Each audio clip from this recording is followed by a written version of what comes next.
Are we good? What is that, the third time? I don't know, but you just came back as a robot. See, this is another thing that's new. Another thing that's new is that my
Yeah, see, am I robot again? Yeah, you're a robot. Let me switch it out. See, I just said it's saying I'm online, I'm not online, and then it takes me off again. I'm just here to tell you this is why I said that about support for doing this kind of stuff, because it is. It's dangerous, dudes. It is. I'm not trying to be all woe me about it. It just is. I mean, you're literally in real time watching them come out, like attack the internet here. Three times we've gone down in 32 minutes. I believe it. I remember whenever I was working for Dr. Misak, he'd have all kinds of weird stuff happen to him on YouTube. Yeah, that's why I say, hang on, let me make sure. It's a pain because it's important stuff to get out, but it's literally like, oh my God, it's just a pain. It's just a pain. So that's why I try to circle it back into the channel. This last year's been hard, but I probably do need to just, put the call out and then try to get some kind of VPN. And, it's hard to ask for people to support you and you have the damn thing go down 3 times in 30 minutes. But I mean, it's a dangerous game you're playing when you're covering this topic. That's another thing, Casey, I'll point out. If it's so innocent, why do they do so much to you to try and shut you up? Yeah. Well, that's the pattern that, I noticed that when, that I only kind of halfway pay attention to certain things. But one thing that's been very obvious to me in my life is if you try to get any sort of truth out into the media, something will change in it or just be completely removed. Yeah. It is, that's again, like I support everyone. Everyone does a good job on here. And, if people support them, I'm proud of them. But like here, we're a small house. We don't what was it? We did a show and on the Foxhole, I think it was $1. I get $1 donations. So if you're going to dabble into this kind of this stuff, it's just too. I don't want to put my dad in danger. But then again, it's like, so I play this game of it's important. People need to hear it. It needs to get out there. But it's a dangerous little game you play. Yeah. And unless I'm locked and loaded, I'm locked and loaded. So it is what it is. But yeah, see, like Cappy, whoever that is, Dad 77, Cappy out there at D-Live, he was a big one. Nobody really ever talks about Cappy anymore either. And Cappy was shouting it from the rooftops. I've got his map somewhere out there. I've got his map, and I only half pay attention all the time. Well, I'm glad you're paying attention now. I give my full attention to the people in my life that I love and to my pets and my work. I give my full attention to that, and then I try to give as much attention as I can to everything else. There's a lot of stuff to pay attention to. Yeah, it is what it is. So I think what I'm going to try, guys, I don't know how well this is going to go because you've watched what's happened in the first 30 minutes. But what I'm going to try to do is in Casey's questions here, I think I get the best information from the people that have actually lived it. or been inside and came out the other side and talked about their experiences. So we're going to try to do that tonight. I'm going to let this guy say what happened to him when he was and I don't know what I hate calling it satanic worship because people call it different things, but that's what he says. So we're going to listen to him, and then I'm going to let Casey come back and if she has any questions, she has anything she wants to add because she has seen this before. But this is a guy that was brought into it as a young kid. Some of you might have already seen this. It's John Ramirez, and I've tried to think the best way for me to start this journey. There's a lot to go through. I mean, I always go back to the Egyptians. I think all the symbologies, you can tie it back all the way to the Egyptians in all religions. And so I've got quite a lot of stuff pulled up on it. I think this is a good place to start with Casey, just because of what she brought forth about what's going on in her own family. And so I think it's easier to hear it from someone that's actually been there. And that's not me.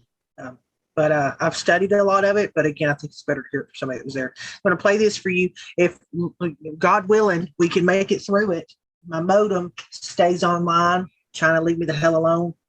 And Zoom, by the way, is owned by China, but everybody uses it. I mean, they tie your hands. You have to have something that'll stream well. That's good, decent audio. We need somebody out there. If any of you know how to make some kind of platform like Zoom, hey, there's a golden opportunity. I know a lot of platform streamers, citizen journalists that would probably jump on board.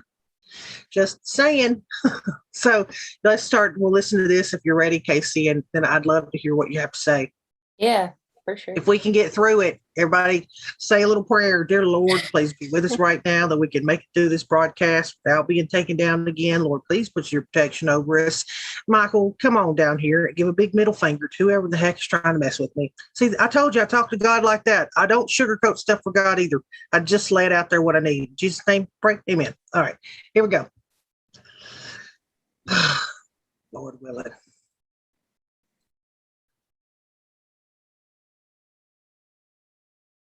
Help make sure my audio's on there. Yeah.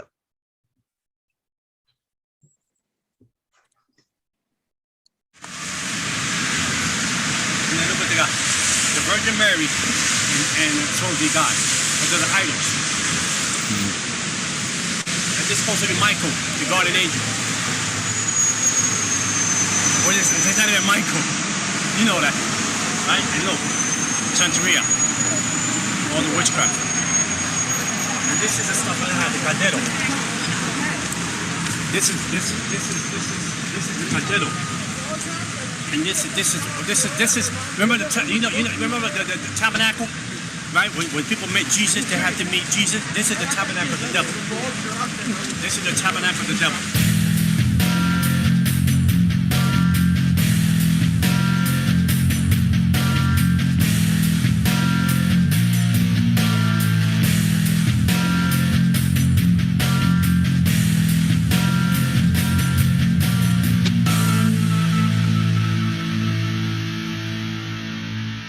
I grew up in a neighborhood that, first of all, the first killing that I experienced feet away from me when I went to go and get a gallon of milk was only 10 feet away from me. They shot the guy like 7 times. They shot him 7 times. As a young boy, I seen killings after killings after killings.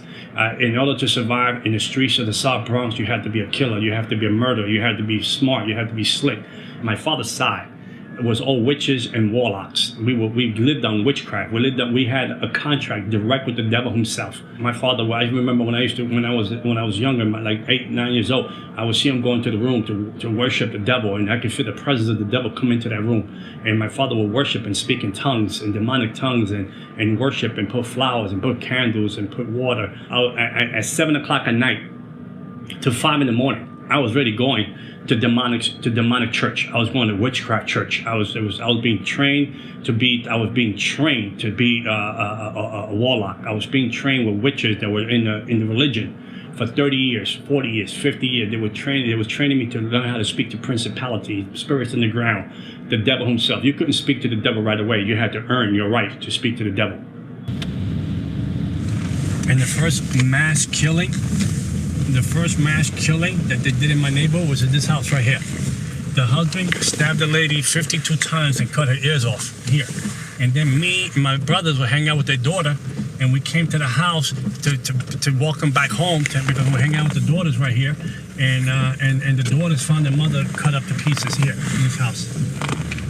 I was in a schoolyard playing with some friends in the schoolyard, and the pastor came, and they had this band came in, and they were started singing songs, and people started to gather in the schoolyard, and it was an amazing atmosphere, amazing joy in that schoolyard. And I came from a broken home. This pastor's up on stage, and he's talking about some Bible story and some Bible book, and he's talking about how God loves everybody and all this other stuff. And for the first time, I'm getting kind of captivated. Wow, maybe God does love me. Maybe God wants me. Maybe God wants my family. Maybe God wants to touch me and my family. Maybe he wants to change my family around. And I said, well, I can get some of that. I'm going to get some of that because it's coming my way. And this is and the first time ever I felt an incredible love that was undescribable. This pastor's coming off the stage and praying for people and touching people. So I said, now it's my turn. Now he's going to touch me. Now Jesus is going to accept me. Jesus is going to show me what love is about. And this pastor passed me by. Never touched me. Never lay his hands on me. He went down the line, and when he came up to me, he passed me by and touched the other person. And I said, well, Jesus don't love me either. My dad don't love me. Jesus don't love me. We come from a broken home. Jesus, he likes the fact that my mother gets beat up. He likes the fact that me and my brothers go to bed hungry. He likes the fact that, there's no heat in my apartment. He likes the fact that when we go to school, we reject misfits in school. So this Jesus guy, he's just like my father. There's no difference. He's just like my dad. So I went home broken. I went home sad. I remember that a week later, 2 weeks later, I was at a schoolyard, hanging out, playing with a friend of mine's, and I heard something fell and hit the ground, and it was a voodoo necklace. So I took the voodoo necklace. It had many colors. I took it, I put it on, and the necklace was my first contract with the devil. We went to a tarot card reading, and when I went to the tarot card reading, as a little boy, at 10 years old, we went in. The lady that was doing the tarot card, the witch lady that was doing the tarot card reading, she got fascinated. Her eyes was fixed on me, and she told this boy, we want him. The reachers, which is Santeria, want him. Spiritualism, which is spiritualism, espiritismo in Spanish. Santeria is they call it worship of the saint, but it's not worship of saints, worship of demons. We want him. And if you don't give it to us, he's going to lose his eyesight in 30 days. So my mother was so desperate as a mother. My mother saw her furniture. My mother saw her bed. She saw her bedroom set to get $250 to do my first ceremony, because this lady put so much fear in us, so much fear in my mother, that my mother had to sleep in the floor because there was no bedroom for her to sleep into, because she didn't want me to lose my eyesight. So they initiated me to the dark side at the age of 10 years old. So the first love, the first encounter I had as a 10-year-old boy with the devil showed up and took the offering of giving my life to him, and they put 5 beads around my neck, the 5 worst the 5 worst demons of principalities that are under Satan. They put them right under my neck, which is Santeria. They put them right under my neck, and they said, these are going to be your spiritual guys, and this is going to be your guardian angels, and they're going to take care of your life from now on. This is the building, this corner building here. It used to be almost abandoned, this corner building here. It's in the book. That I used to go up and down. Me and my brother used to go get the water and the pump. We got the pump right there. All the apartment was all empty. The apartments, all the apartment was abandoned over here. Only me, my family, and 2 other families lived here. And my whole childhood was stolen. My whole childhood was worshiping the devil, going to demon church. I would go to demon church from 7 in the evening to 5 in the morning, being trained by witches and warlocks, colors, principle, rights. Who owns this region? Who's in this region? Who's running this principality? What principality name is this? I had how to channel powers. At the age of 13 years old, I was astral projecting my body. I would leave my body home and go to regions and go into the spirit realm and curse dark side, curse neighborhoods, put spirit of prostitution, spirit of drugs into the neighborhood, homosexuality spirits here, demonic spirit here, spirit of murder, spirit of suicide. I know how to channel all those spirits into the neighborhood. At the age of 15, 16 years old, I was going into hospitals and putting death in ICU, death in one room, so this person couldn't die, because I wanted to be promoted with the devil, to move up that ranks, to be the biggest devil worshiper in New York City. The devil became my daddy. He replaced my dad because I prayed and I said, you killed my dad. At the age of 33 years old, my dad got shot in a nightclub in the face for a woman that wasn't even his, when he had to go up and home. And the devil took him out. The devil said, I replaced the old to keep the new. And the devil became my daddy. there was a club here, and my father died there at 33 years old, and we lived over there. And then remember that when I was 11-year-old boy, there was a store right here in the corner, and the guy got shot right there in the street, right there, right next to the little corner here. The guy got killed there when I went to get the gallon of milk. And I moved up the ranks from devil worshipping. I moved up the ranks. I moved up with principalities and demons to the point that I was able to sit with the devil like I'm sitting with you today. And the devil manifests himself in human form. Or the president would come into the room, and I would speak to the devil all night long, and he would give me assignments. I would go to 5 clubs or 5 lounges a night to look for people to recruit to the dark side. I would tell people their fortune. I would tell people their lives. I would tell people things that they did, things that was going to happen to them. That then they had no clue who I was. They didn't know who I was. I just had the demonic powers. I had a taste for blood. I would kill animals and drink the blood every week. If I didn't have money if I didn't have time to buy an animal, I would cut myself and drink my own blood. The ring of the people that I was with, that was in this demonic world, doctors, lawyers, principals, judges, police officers, they were all into witchcraft. There was all, even singers today that are very well known. I would move principalities from that region to control demons on the ground, to operate the church, to cut down the church, to cut down the growth of the church, to cut down the opportunity for people to get saved. I would be drunk. I'd come out of a club and I would have demon possessed, drunk. I would stand in the middle of the street and say to God, come down. You want some of this? You want me to slap you in your face? You want me to spit you in your face? You come and mess with me. I got married on Halloween. I had a demonic wedding on Halloween. I got married on Halloween. All the demons and principalities from different regions around the world came to my wedding. No human beings came to my wedding. They were afraid to come to my wedding. So I had I sent out invitations. No one showed up. So there were no wedding gifts. But demons came to my wedding and baptized my wedding. So my wife was a witch. I was a witch. And then my daughter was born, and I was training her to be a witch too. I remember the first time that I was going to sacrifice my first human being. The devil was sitting in the passenger side of my car when I parked. He said, "You love me?" I said, "Of course I love you, Daddy." He said, "There's a guy on the rooftop.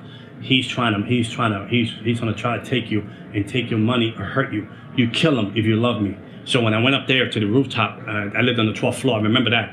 And when I went up to the rooftop, I remember the part that he was hiding behind. He was hiding behind the stairway, and this guy was like 6'5", about 250 pounds. I was half demon possessed. I felt the demon within me, and it wasn't even me anymore. So I was going to drag him into my apartment and stab him in the neck because I had a cardrone pot with weighed about 100 pounds plus, and I had like 9 machetes in it, and I had knives in it that I used to kill the roosters with. But when I went to grab this guy that I wanted to bring him to my apartment, he just went off my hands and just disappeared. He went down the story. I mean, this guy was like an Olympic athlete. He just whoosh, he just gone, disappeared. And I couldn't grab him and kill him, so I was very disappointed that I couldn't kill my first human being. People go to the city over it, it's a demon right here.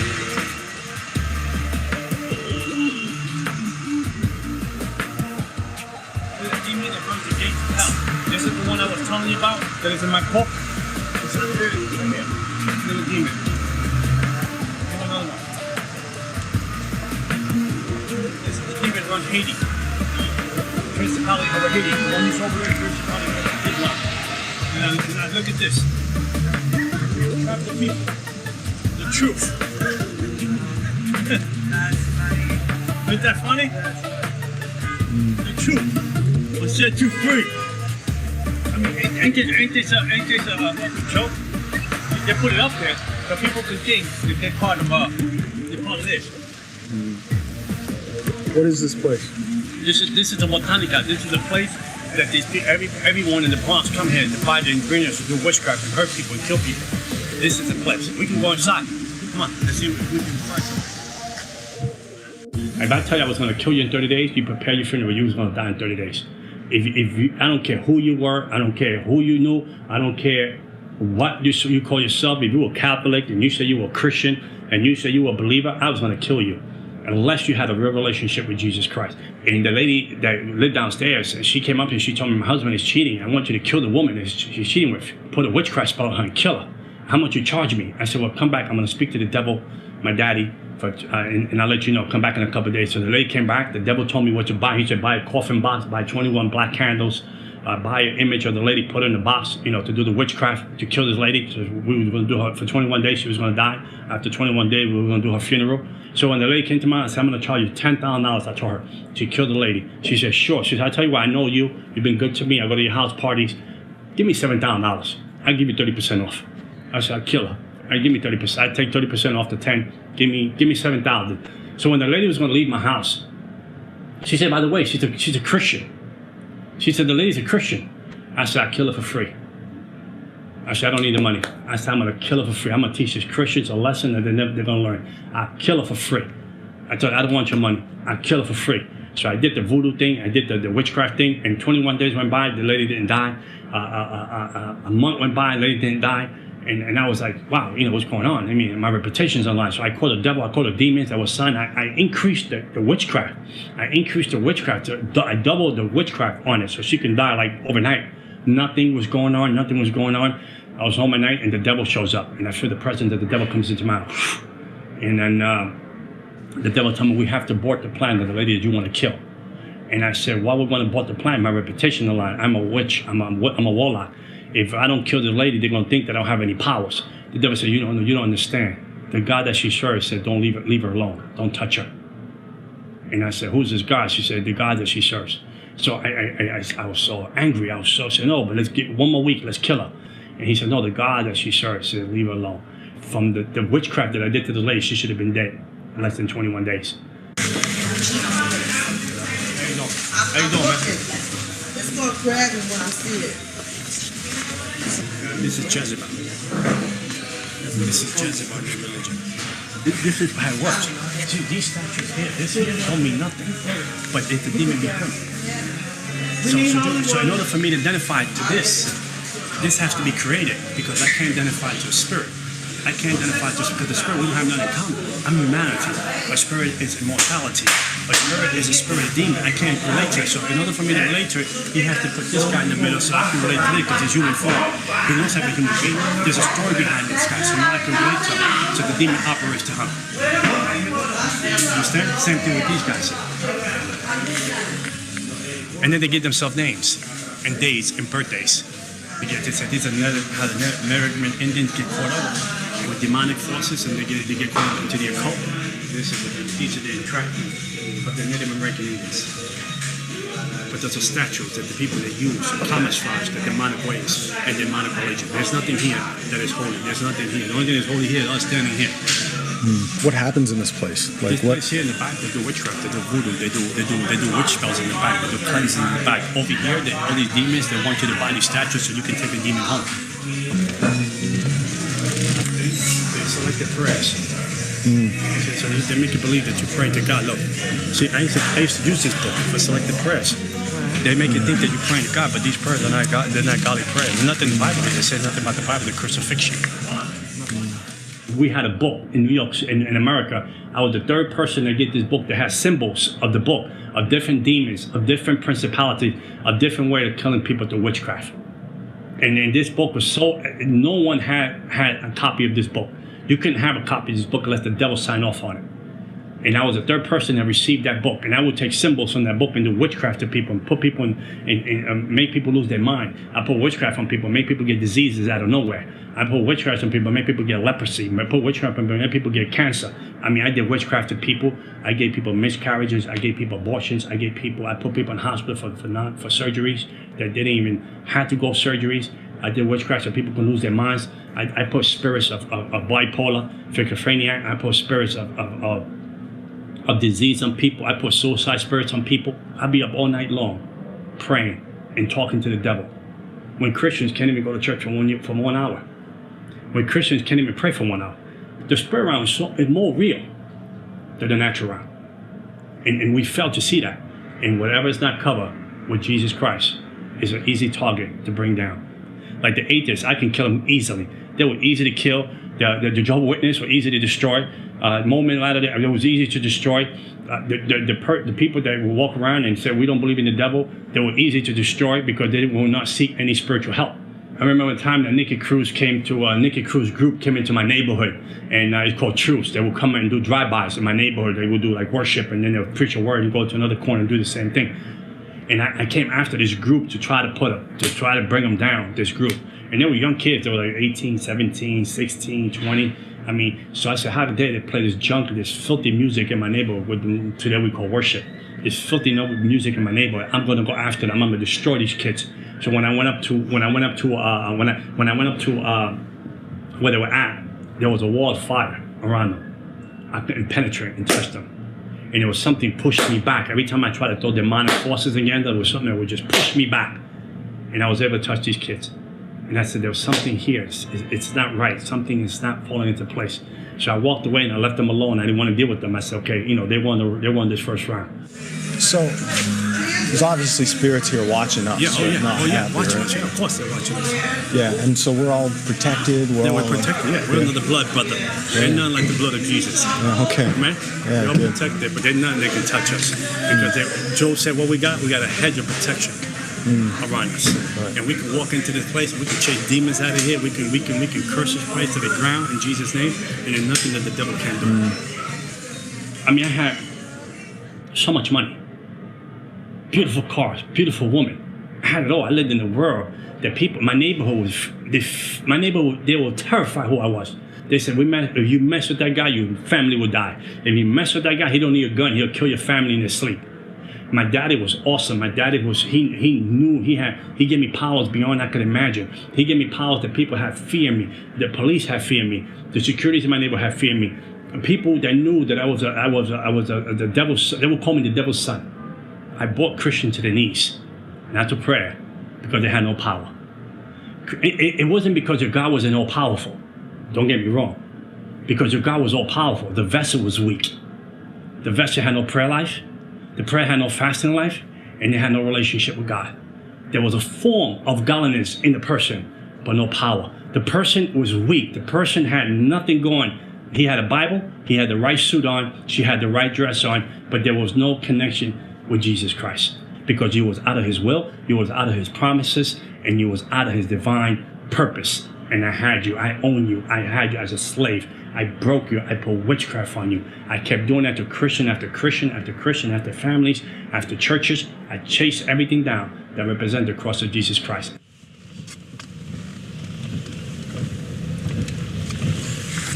Very demonic place. So that place has an effect on the whole neighborhood, you're saying? Oh yeah, of course. Oh, that just had this whole region on lockdown. That's the devil's throne. We just went into the devil's throne. That throne been there since the 80s. And then they go there, spend $100, $200 buying all these things, and then they broke. They're on welfare, public assistance, but they got money to buy all this junk. But they think their life is going to get better. They think that their life is going to improve. They think that they're going to make progress in life. They think that they're going to break generational curses. They think they're going to break, vex spells, voodoo. They think they're going to break all that. And basically, God said, "I come." I'm going to try and get that gray box out of there. I want to make everybody aware of something as well. The first 25 minutes of this stream, it was attacked 3 times. My internet was taken down 3 times. Before I started showing this video, I said a little prayer and I was like, God, please just help me get through this stream. I've been streaming this video for 21 minutes. Nothing. So if you don't believe in the power of prayer, just say it. I do it for you for free. Just give your life to me and I'll set you free. But they don't want that. That's too difficult for them. That's too complicated for them. But they can walk into a place like this and drop $200 to think that their life is going to be free. And they're going to live a life in abundance. I had contact with the principality that runs Haiti. His name is Candelo. I had contact with him. I had contact with demons in Miami.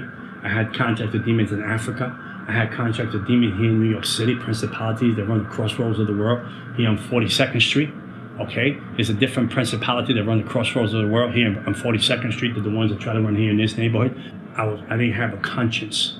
I remember I did witchcraft to my brother and I put him in jail for 5 years. The witchcraft I did to my own brother, my own flesh and blood. I did witchcraft to him, I put him in jail for 5 years. My other brother, there was a warlock. He came into my house one time with an attitude and the demon jumped on him. And he ran out the house. He couldn't hold the pain in his stomach. My mother can bear witness to that. I did so much ceremonies in my body. I did so much ceremonies in my body. The last ceremony I did was not only sell my soul to the devil. I did a ceremony that I had to swallow animal blood and gunpowder. It was called Sansi. Sansi is a ceremony of Haitian and French that you do the ceremony with a demon. So when I go to people's houses and eat, they can't put witchcraft on the food. I did that kind. I did all the ceremonies you can do. I knew I would go to demon church, and every year we would have a meeting, a secret meeting. All the high witches and warlock would have this meeting to find out what principality we was going to usher out and bring in to run the region. We were more organized than the church itself. The kingdom of darkness was more organized than the Church of Jesus Christ. We knew how to do ceremonies. We knew how to do things before the year was over to prepare ourselves for the next year. When Christians couldn't go to church and pray for 1 hour. When Christians couldn't go to church and have a consistent relationship with God. I even took a sabbatical from witchcraft. And the devil punished me, took my eyesight for 1 year. I was completely blind for 1 year. Registered with the Commission of the Blind. I was completely blind. They was training me to use an eye-seeing dog. And they was training me to use one of these sticks that you use that you walk the streets with. My mother took care of me for 1 year. My eyes went black. And a mist of gray went over my eyes. I was completely blind. And when I gave my life back to the devil, after 7 surgeries, the devil gave me back my eyesight. And I could see again. And that was my punishment for taking 1 year off. I wanted to take off. The devil said, you want 1 year off? I'll give it to you. He took my eyesight. And that's the world I lived in. If you mess with the devil, he'll kill you, he'll kill your family. It was a fear that will grip you beyond measure, that you could not leave this religion. You could not leave Santeria, you could not leave Palamanyumbe, and you could not leave spiritualism. The doctors could not explain how I lost my eyesight. Meanwhile, Christians, now it's like, what Christians do bad, and Christians sometimes miss the mark, and the only thing that shows up in their house is grace and mercy. When you show up with the devil and you do something the devil don't like, he'll kill someone, he'll kill your family member. And I remember the devil warned this lady, she said, you can't be with that person no more. And she didn't care because she was in love with the person. The devil, demon possessed a homeless guy in the street. He took a hammer, hit her 17 times over her head, and killed her. One day I was sitting home and it was amazing. I came from a nightclub the night before. I was sitting home watching a show called Jerry Springer. I know, the crazy show. People beat each other up. I get joy out of that. I was getting joy out of that, laughing. For the first time I heard a voice say to me, son, I am coming soon. What are you going to do with your life? An audible voice shot from across the room. And I thought it was the TV that was talking to me. And I said, no, it can't be the TV because these people are beating each other up. This voice, I knew the voice of the devil. I would sit with the devil like I'm sitting with you today. And he would come into human form. He will come in the room. He'll come in sometime. The presence of him will come into the room. The atmosphere changes. And I know he would sit with me and he would talk into my conscience and we would talk back and talk all night long. I knew that too. I knew it like you know the back of your hand. I knew every demon, every principality that ran the region, ran everything in America, everything in Canada, everything that ran. I knew every principality that ran, every occult, Wicca, New Age, Buddhism, Islam, Santeria, spiritualism. I knew every principality that ran. I had a contract with every principality with them. I had straight 8 marks of every principality, every demon on the ground, the devil, Jezebel. I had new demons that I can't even tell you the name because you won't know who they are. I knew them all by name. And this voice was very different than any other voice. When I heard that voice come out of nowhere, it came out of the air, the voice. And I went into shock. And then I saw a vision from the other side of the apartment that the sky was on fire and people underneath. I saw people running for cover, but there was no cover where to hide. And I said, why would I see that vision? So I shook it off. But I remember I went to sleep, and like a deep sleep. Someone put anesthesia, and I went to sleep. I ended up in a train full of people. I couldn't believe that I was in a train full of people. And this train was going faster than you can ever imagine. I'd never been on something this fast on earth. And it went into hell. And Jesus Christ took me to hell. And when I got to hell, the doors opened. I mean, there was a slam in the doors. There was an unspeakable echo. The doors opened. And there was heat that came out of nowhere. That I felt like you were going to suffocate, the heat that came out. And I got out the train. And the people in the train, they had no faces. But you could see the fear on the people on the train. You could feel the fear, the impact of the fear that they were going to a place that they were never going to return. And the place was packed. And then I tried, I said, I can't die here. I said, I can't die. This is not for me. I wasn't born to be in this place. And I was saying this to myself. I was not born to be here. So I tried to find like a tunnel in hell. And I was walking to the tunnel. I was trying to run to the tunnels in hell, try to find a door, maybe a window. Maybe there was a gap somewhere that I can come out and come back to reality. But there was no gap. And I remember as the more I went into the tunnels, the more the fear gripped me. The more the suffering. I heard suffering. Darkness drapes over you. This fear drapes over, like you're wearing a garment. This fear drapes over you. It's something you can't even control. You have no control over. It's something like it grabs you. That it don't even let you go. I couldn't see the hand in front of my face, but I hear the wailing. I hear wailing. Like, you ever hear like a kid wail and an animal wail at the same time? Like, it's like that kind of wailing. It's indescribable. And it was a heat and a smell that was like if you was like in the sewers of the gutters of New York City. But crazy than that. And then as I came to a part of the tunnel, the devil showed up. He said, I was your daddy. He spoke to me in the amount of time. I was your daddy. I gave you everything you needed. I took care of you. I blessed you. I protected you. I killed people for you. I did everything. I gave you powers. I gave you a name in the kingdom of darkness. I gave you a name. When people came against you, I destroyed them because I knew that you were going to be the vessel that I was going to use to move my kingdom on the earth. And now you want to leave me? Now you want to betray me in demonic tongues? And I'm talking to him back in demonic tongues and telling him, no, I'm not leaving. I'm just confused. I don't know what's going on. And he said, no, I know what you're going to do. You're going to leave me and you're going to expose my religion. You're going to expose who I am and how I operate in the spirit realm. Because I taught you things that I never taught no one else. I show you things. I trusted you with the things that I needed you to know so you can further my kingdom. Because I wanted to use you in a greater measure way. And the confused, he went to grab me. As he went to grab me to destroy me, the cross of Jesus Christ, P in hell. I didn't understand how a 3-foot cross would pee in hell when I was wearing the blue shorts and a t-shirt. And I put it on him. And when I put it on him, the devil melted like he was an infant. Like an infant, he melted and fell on the floor, like no powers. So I took that opportunity. I ran deeper into the gates. I ran deeper into the tunnels of hell, hoping that there was a door.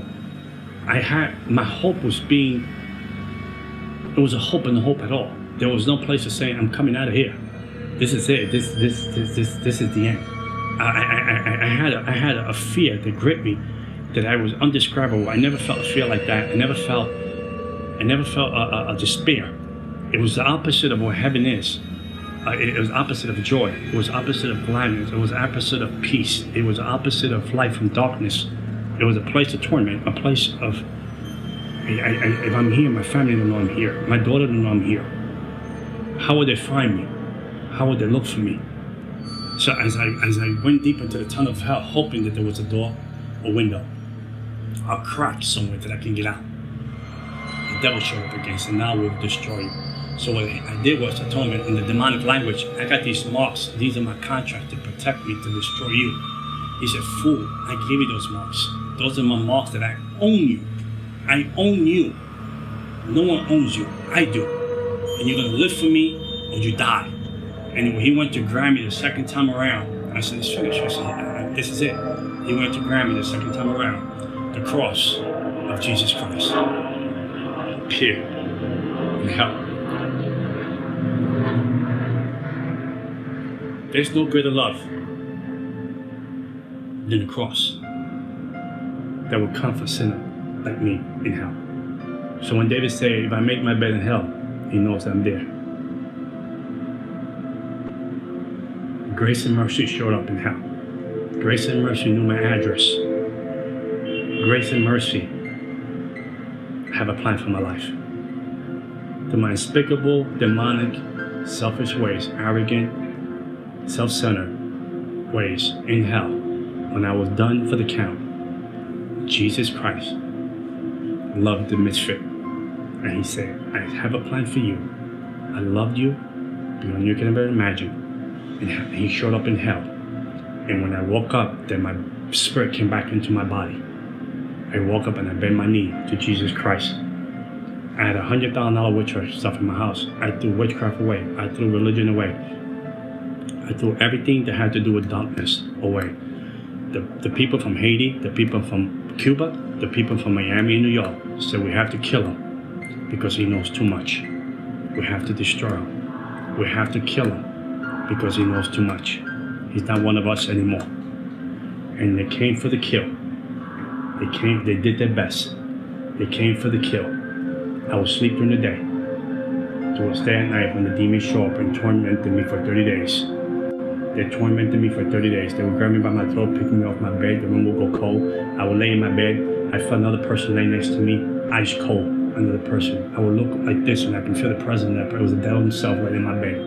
For 30 days, on and off, tormenting, torture, trying to steal my mind, trying to rip my soul out of my body, trying to rip my spirit out of my body. I would tremble at night, like never trembled before, for 30 days, and I would cry out. I didn't know how to pray. I said, Jesus, Jesus, Jesus. Didn't know how to pray. I said, maybe I pray like my sister prays. I heard her in church, she prayed this way. I heard that person pray this way. I would bring all these prayers together to try to put them together like a puzzle, to try to fight for my life. And one day I was in church worshiping, and I would ask Lord, why you let this happen to me? And one day I heard the voice of God again. He said, I wanted to see how much you love me. And he said, I wanted to see how much you trust me. And ever again, I was tormented by the devil. And I became an evangelist for Jesus Christ. 14 years serving the Lord, and I will never trade it for nothing in the world. And I know that somewhere in Hallelujah Boulevard, there is a mansion for John Ramirez. And one day it says, welcome home, well done, faithful servant. And I tell you, there's nothing. And I'm not talking about Christianity. I'm talking about relationship with Jesus Christ. He is my Lord and Savior. He is my beginning and end. No weapon formed against me will ever prosper. I died when Jesus said I go home. Not because of a witch, not because of a person, not because of heck, voodoo, vex, incantation, none of that can separate me from the love of God. $100,000 of witchcraft, selling my soul, marks here, marks here, marks here. But the biggest mark is here, is the love that I have for the cross.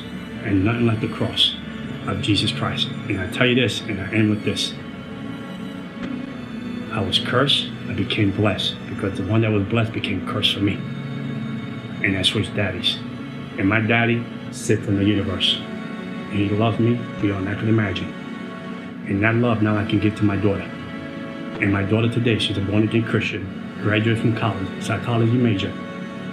And I know that God's going to use her in a greater way. Because the baton that I have, I will pass to her, the right baton this time. And I know she'll do a greater exploit than her daddy. And before I leave the earth, people will know that John Romero was here because he served Almighty God. Amen.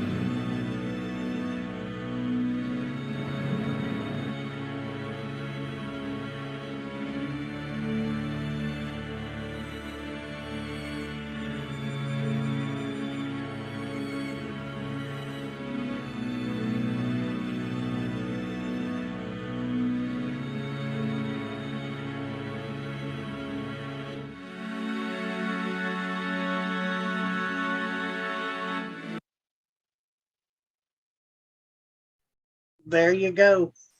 Now, you tell me what that was. Tell you what that was. Yeah, like just again, I will recap.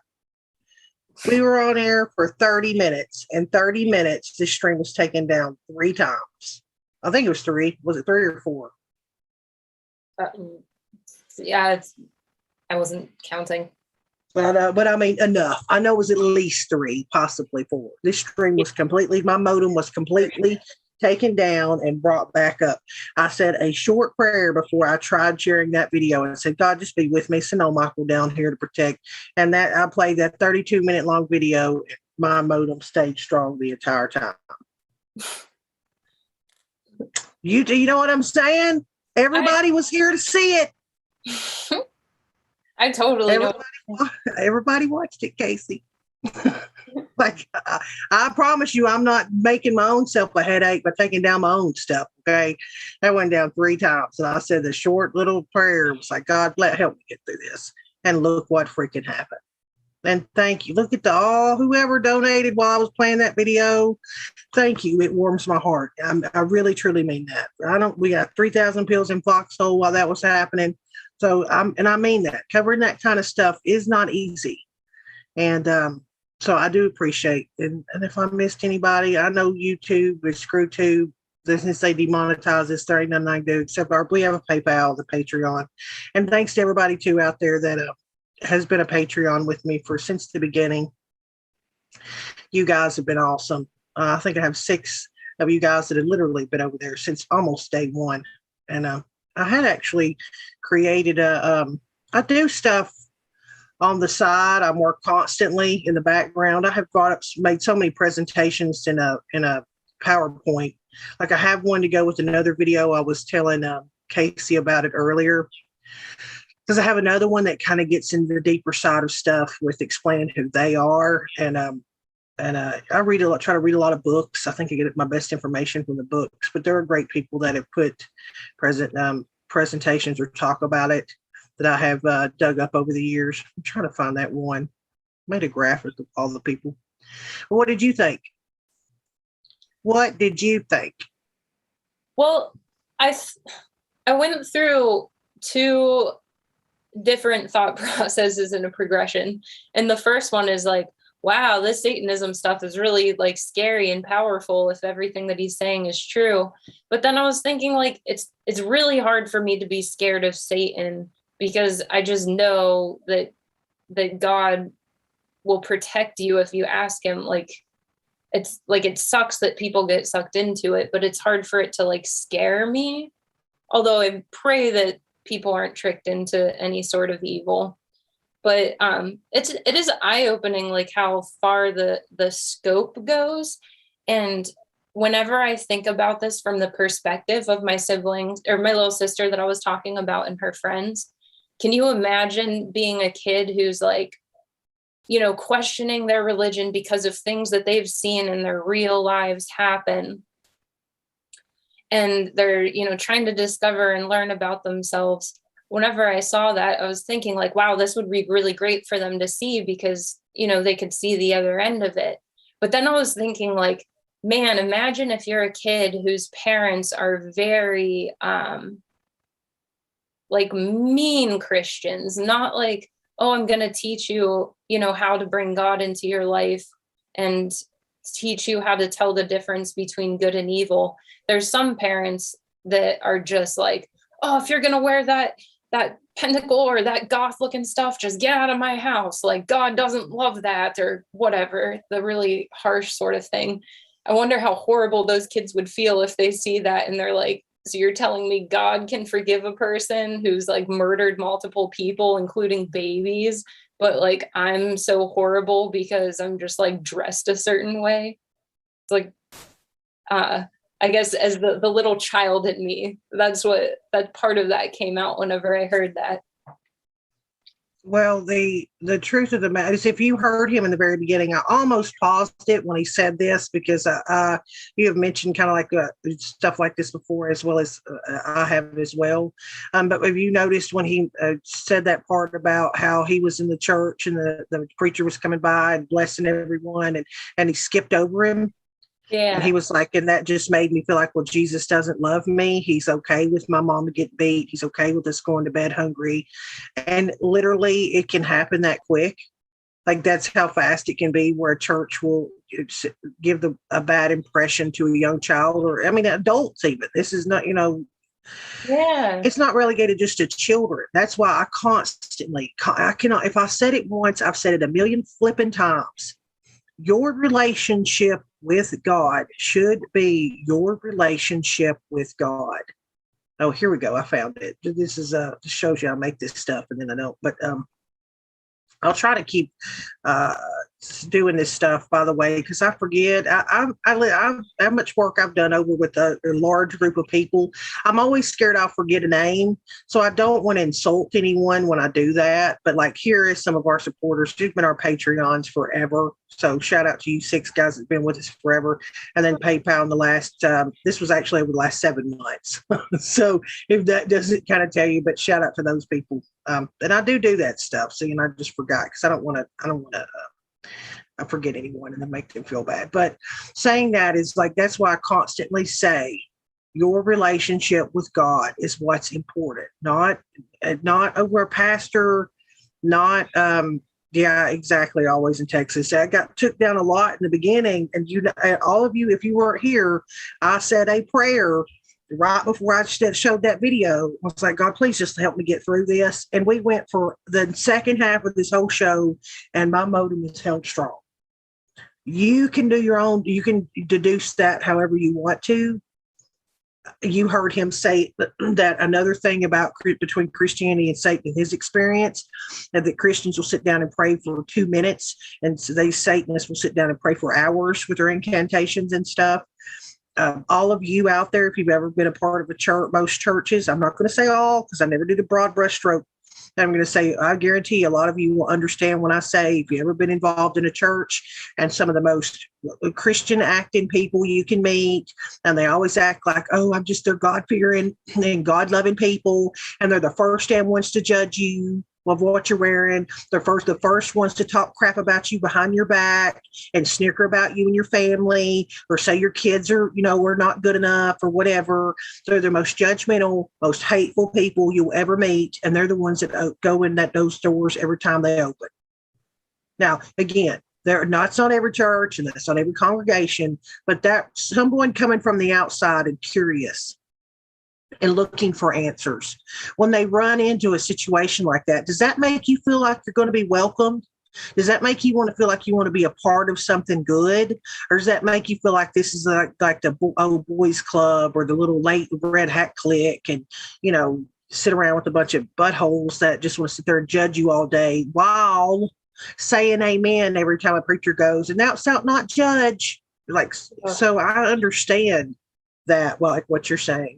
That's why I constantly preach all the time about your relationship with God. Oh, thank you, Doopy Montana. Cute name. But I constantly preach about it's your relationship. Nobody should be able to come between you and your relationship. If a person, a human being, skin and bones, can destroy your relationship with God, you don't have one. Yeah. To me. Yeah. That's kind of what I think. Like, yeah. Because if you do have a relationship with God, like, just literally nothing can happen to you. I think, or not nothing can happen to you, but you'll be prepared for it in a way. You'll have the tools to overcome it, I believe. But, oh, dang it. Like, if I know where you're going, and what you're saying. What you're saying is, that's why I tell people I talk to God like I talk to you guys. I'm not sitting here stressing over every single word I say, or making sure I don't say something. I talk to God just like I'm talking to y'all. I'm like, God, what's going on? Like I did that prayer right before I shared that video. I was like, God, could you help me out? I'm going to try and get through this. Could you send me some hedge of protection down here to help make this work? I didn't go, oh, thou for Jesus. And the Jesus said that Jesus came down and gave me a bubble of Jesus. Like, I don't do that. Honestly, I find it quite offensive. But that's just me, and living in the South and being around a bunch of preachers that just, I don't know. It seems like they're selling you a bill of goods a lot of the time, and they don't practice what they preach, literally. So I talked to him like that, and you saw what happened. Do I feel like there's a perfect prayer or a perfect person? No, we're not perfect people. We make mistakes. And if your church can't forgive you, what are they doing? What? I don't know. I find it so hypocritical. You know what I mean? Well, yeah, and so these sensitive little kids. You're absolutely right that just something as small as that is somebody skipping over you. Like, I remember whenever I was a kid, I went to church with one of my friends, and I didn't know that because I wasn't like confirmed or whatever, that I wasn't supposed to go up and what's it called? The Eucharist and the wine. I didn't know that I wasn't supposed to go up there and do that. But I saw that like everybody else was. So I thought like, oh, I guess that's what we do now. And so I went and did it. And then whenever we sat back down, my friend was like, wait a minute, you're not confirmed. And I was like, what's that mean? Or, I don't like, I thought that we were just supposed to get in line. And oh man, she was just like scared for me. She was like, I don't know what's going to happen to you now. You weren't supposed to do that. You were supposed to go through like CCD and this and that. And then I remembered, because there's most of my family's Catholic. I was like, oh yeah, like you're supposed to go through all the the prerequisites. Like, now what have I done? I've eaten Jesus and he hates me. Yeah, well, I'll say, like always in Texas said, the most Christian people are the most awful. They can be. They can be. I know some great ones, and then I know some very judgmental ones. And then Bruce said, your church doesn't need to forgive you. Only Hashem can forgive you. And that's what I mean, though. It's like when you're new to this, right, and you're looking for fellowship, you're looking for people to answer your questions or to lean on because you're just trying to find your path, and the people you reach out to, act like they're not welcoming. They can be some people can be very judgmental, and like almost scour at you when you try to bring up things in your life you've done that you need forgiveness for. Like Bruce, trust me, I totally get your point, and you're right about that. Completely right about it. But when people start their journey, that's usually their first step, is finding someone that they can ask questions to that will answer them and be open about it and be caring about it, be understanding. Again, that's why you'll watch me. If I usually get into religion or something like that, I always usually try to have, and Casey will know this because I've tried to even stop a stream if I couldn't have Breaking Around. Because to me, Breaking Spectre is a really good person he's very well versed. He knows the Bible better than I do or could ever imagine, because I don't have the kind of memory where people can vote, say a chapter verse. Like, he's really good at that. I'm not. But he's not judgmental. Like, you can ask him questions that maybe push back, and he will just tell you his opinion, or he'll give you a scripture and say, this is why he believes what he believes. But if you don't agree with him, he's not like, well, you don't love God. You know what I mean? Yeah. You're not the right kind of Christian. That's why I appreciate that he is the way that he is. And I think that's why I even said before, Casey, to you, that's why I like him being around in these conversations, because I don't want you to feel like there's a right way to think and a wrong way to think. Totally. Talking to Breaking Spectre was like a breath of fresh air. And not because he has such a soothing, smooth voice, but because you can tell. Lord, what he'd probably pop in here and be like, "That's right, I have the best voice." Batman avatar. I gotta figure out, tell you, my avatar. You see Batman, he's glowing out there yellow because this is like the Batman thing. It's pretty cool. It's got it way. But yeah, I like it. Yeah, that's why it's important. Or what did his cast say? I love seeing the word come alive more than ever this past year. And half of chaos. So fascinating. He will give you eyes to see. And that's another thing that I try that is on point. His Outcast is that I have saw that as well. Like, the news would have you believe that everything's dark and everything's bad and everybody's turning evil or whatever. But if you'll look at even some of the online churches that have popped up, and how much attention they're getting, how many new followers they're getting every week. I mean, it's mind blowing. And yes, I do believe it is the Great Awakening. I don't believe that ever stopped just because somebody stopped posting back in December. Yep. I believe that there's a lot of people that are looking at this as good and bad, good and evil. Yeah. And they're like, I need to get right. I've got so many people I could bring you. Like I told you, I made that slideshow to go with that. I think the next one that I'm going to share, the next show, I'm going to try to do it tomorrow night. God willing, my internet hold up. But I've got all of Isaac Weisap's books, and that's not his real name. Most people that cover this stuff use anons for a very good reason, if you've witnessed some of that tonight. And why I've talked about support. And again, guys, I try not to be a greedy person, but this is some heavy stuff. And you do get not just spiritually attacked, but the people will mess with you. It's just, I've been dealing with this stuff for 10 years. They will mess with you. But I've got this one, and he does a really good job. I found it obscurely on an interview he did with, of all people, a WWF guy. And he goes through does a really good job of going through how it started, who they are, their plan, what they're trying to achieve. And it's really, really good. I've listened to it 3 times last night, trying to do a slideshow with it and bring it up because I'm a visual person. So I was trying to find images just so when he mentioned something, I could show you guys a reference point. but it's I think the next step I'm going to make. I was going to show this very shocking video. The first thing I was going to do, it's a couple hours long, and it's a really good one that catches you up to like the Epstein stuff and all the stuff that was going on. 17 was posting and all that stuff, and but I think that's almost too much. I think because that one will come with so many warnings. I will not be able to play it anywhere but Foxhole. That's just how it is. But I think it's stuff that people need to be made aware of and need to see. I mean, the people that can handle it. And I'm not trying to call anybody weak out there or offend anyone, but it is some of the strongest stuff you can run into. It has to do with kids, so you can imagine.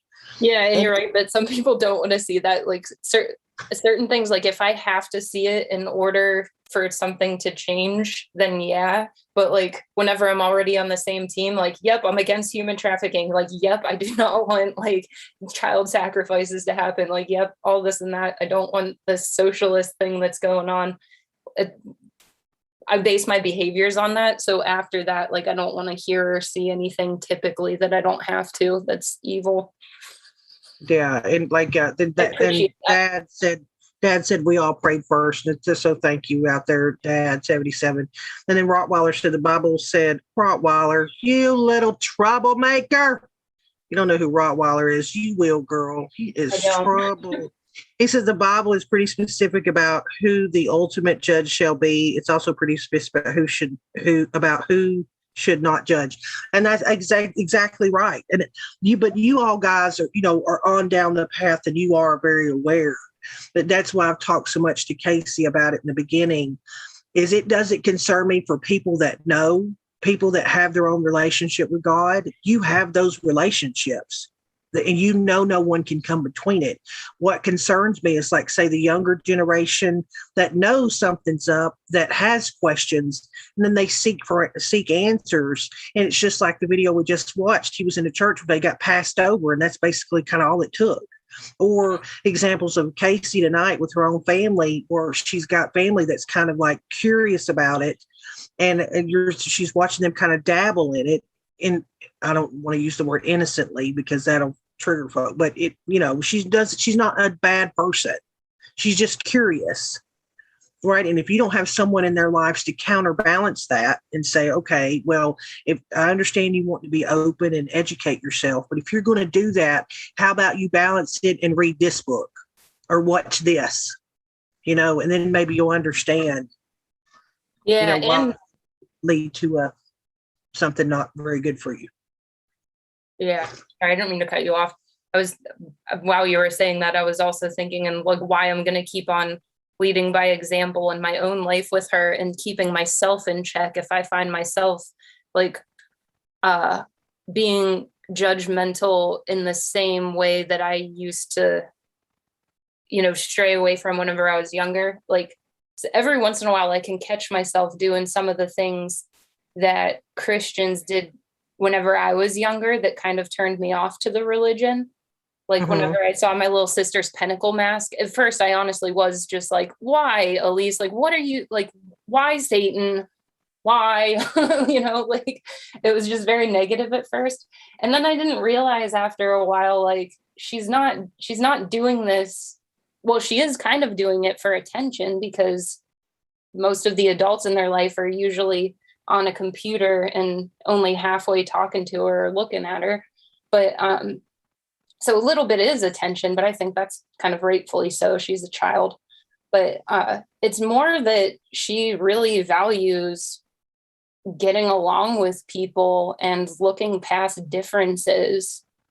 And she is being told all the time that you need to follow a religion. And so she's trying to find that religion that allows her to be the loving, sensitive person that she is, who really cares about animals and, just smiling and doing good things for her friends. She's trying to find that.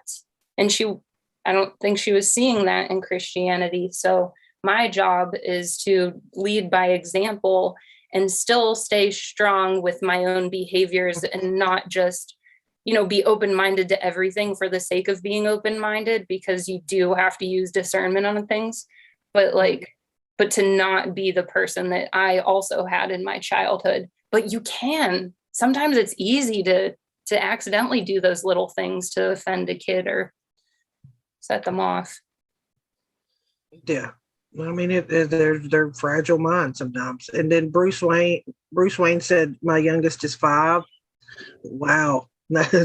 You are in those times. And then Always in Texas says, Breaking is really good at referencing verses. Yes, he is. I also said, my mom has been a practicing Christian for 45 years and attacked my daughter for disobeying Christ because she got the jab. And I mean, that's my point, is that, that's my exactly. Mhm. And there's your point. Is somebody's I'm a Christian, and then it's just and then Bruce said again, God Almighty doesn't, I think that's need you to be on point with Scripture or inside a church, a temple, or synagogue to pray. If you have faith in the Lord, you're covered. And that's kind of exactly what my point is, being that I'll probably tick a lot of people off as I continue down this journey and just sharing some of the things that I've uncovered that makes that point even more important to share. That yes, your relationship with God is about your relationship with Him. It should not be, trust me, I feel like God is like my best friend. And if you were to ask me, what does, I don't know, what does Matthew chapter 4 verse 12 say? I would know. I don't know. I can't remember. Are you kidding me? I mean, I could barely remember what I researched last week and then people will attack you for that. Well, if you don't read your Bible and you don't know your Scripture, then you're really not, a Christian. And you're like, that goes to my point of being like, oh, whatever. That judgmental shit, people can just shut up about it. Like, that's what it's good to make sure that people like that have the balance in their life, Yeah. And, there's a lot of really good people. Andrew said, oh, here in England, can't sleep. Oh, hi, Andrew. I'm sorry. It is late. 4:30 in the morning. Good grief. We're over there across the pond. That's the only reason why I hate doing this stuff. Look if you have any USB 3 devices that generate radio interference. Yeah, I'm going to have to do something. Listen, I can't make this up. I cannot make this up. We were running at 9 o'clock. Well, the modem shut down 3 times within 30 minutes. I get ready to play that video. I say a short prayer, and we're here. Have been for half an hour, 40 minutes now. No, for an hour, because it's now 10:30. So yeah, now an hour, and everything's been fine and dandy. Yeah. After I prayed and said, Lord, help me. Lord, help me. Let me get through this damn video, please. And that's another thing. Like, people are like, oh, you said a curse word and all that. You don't think God has a sense of humor? Have you ever seen a platypus? Have you ever looked at the Chicago mayor's face? God has a sense of humor, folks. Beetlejuice, Beetlejuice, Beetlejuice. But I have a little prayer helped me today. Like, Adel and I were talking about it before I came on here, because I had I had this strange thing today happen where I really had like a ton of energy and I just wanted to like clean the whole house. And this morning, and I kind of stopped myself after a while, because all of a sudden I got this gut feeling I needed to conserve my energy.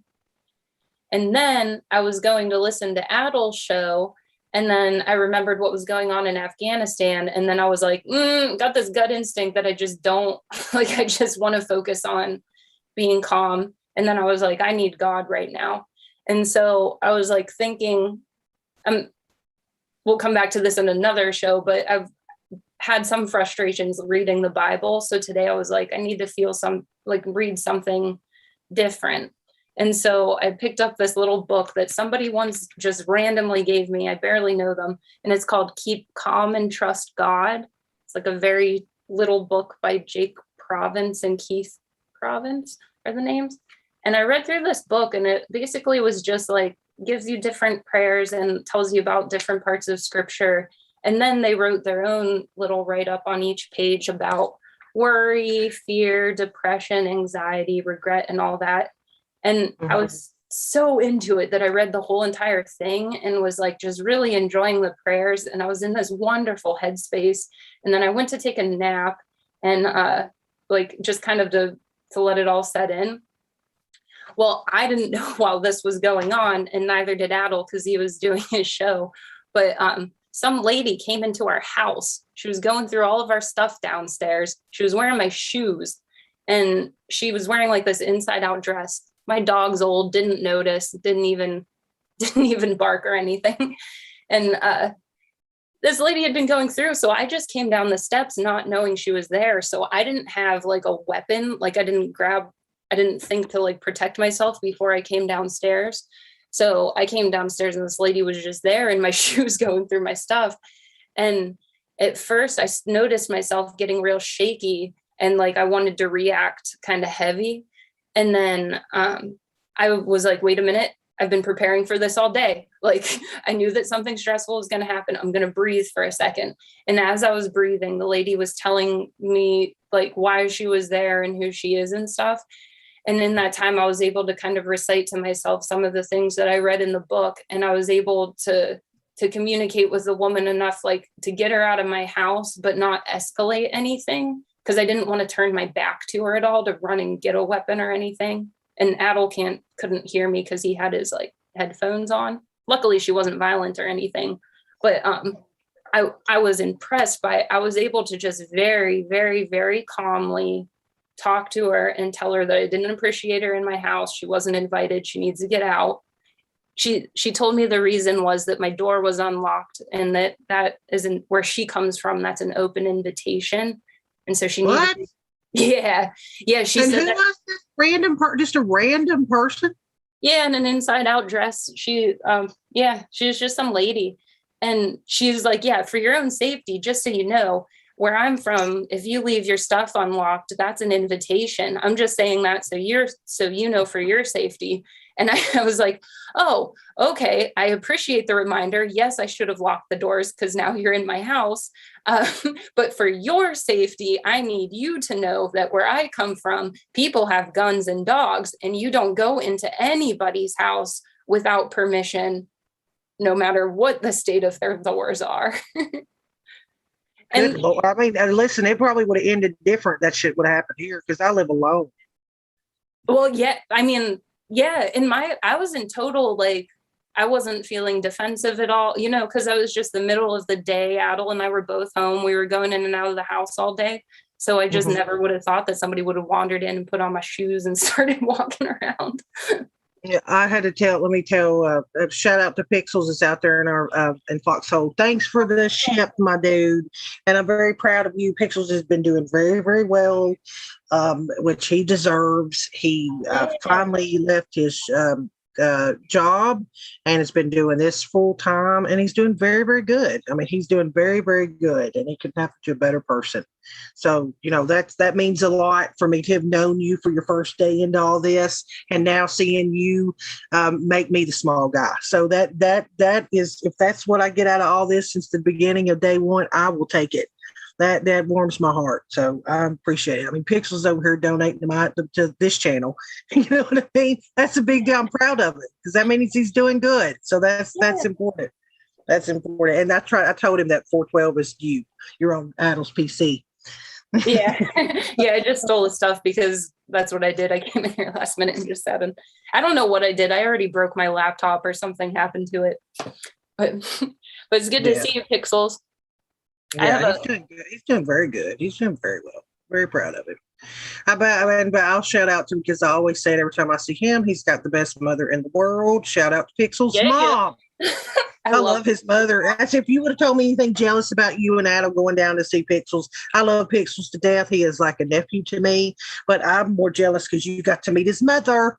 I am. I love his mother, girl. I love his mother. Hanging out with Pixel's mom while eating the food that Pixels cooks is just the greatest thing ever. I absolutely love that. She's a sweetheart. She's doing this glass work now, and she's a sweet lady. I'm telling you, she's good. Hey, what is it? Hey, now my mom is about Rottweiler. Rottweiler, you're being very nice and will be nice to you. Yes, your mother is the best. Hey, my mother was the best, but I do give shout out to Pixel's mother because she's a sweet. I'm telling you, she is such a nice lady. Yeah. But Yeah, it is. Listen, the point is like, even, and Pixels is probably another one, a good one to talk about his journey. I mean, he's been on a journey whenever he started all this. He was kind of in those first stages trying to learn, and he was on a path. And I don't want to share his story for him, but all I'll say is the very beginning, the part that I play. I know I played that, and I'm not going to say any names because I'm not going to throw people under the bus. But I remember when Pixels first started doing a show and coming on air, and he didn't know any of the people. Oh yeah, I wish she was too. I love your mother. But he didn't really know any of the people. And this is what I said the other day on air. I will say it again. You can think you know people that present themselves one way on air, and they can be completely different behind the scenes. Sometimes they'll let that sneak out every once in a while. Trust your gut on that shit. Trust your gut. I'm not perfect, but the one damn thing I am behind the scenes as I am in front of your face is pretty blunt. If I got something to say to you, I'll say it to your face. Don't think I won't. I will. And everybody that knows me knows that. I'd rather be that way and, sometimes be a little harsh than feel like I'm talking shit behind your back. But anyway, so he was on air. He probably had been on air for a couple weeks. And here's one of these really religious people that's all like, praise Jesus and what Jesus would do and hallelujah and all this other stuff. And they were very rude to him. It was bad. Okay. It hurt Pixel's feelings. I'm sure I can say that he won't mind, and he reached out to me, and that's the first time I met his mother. And I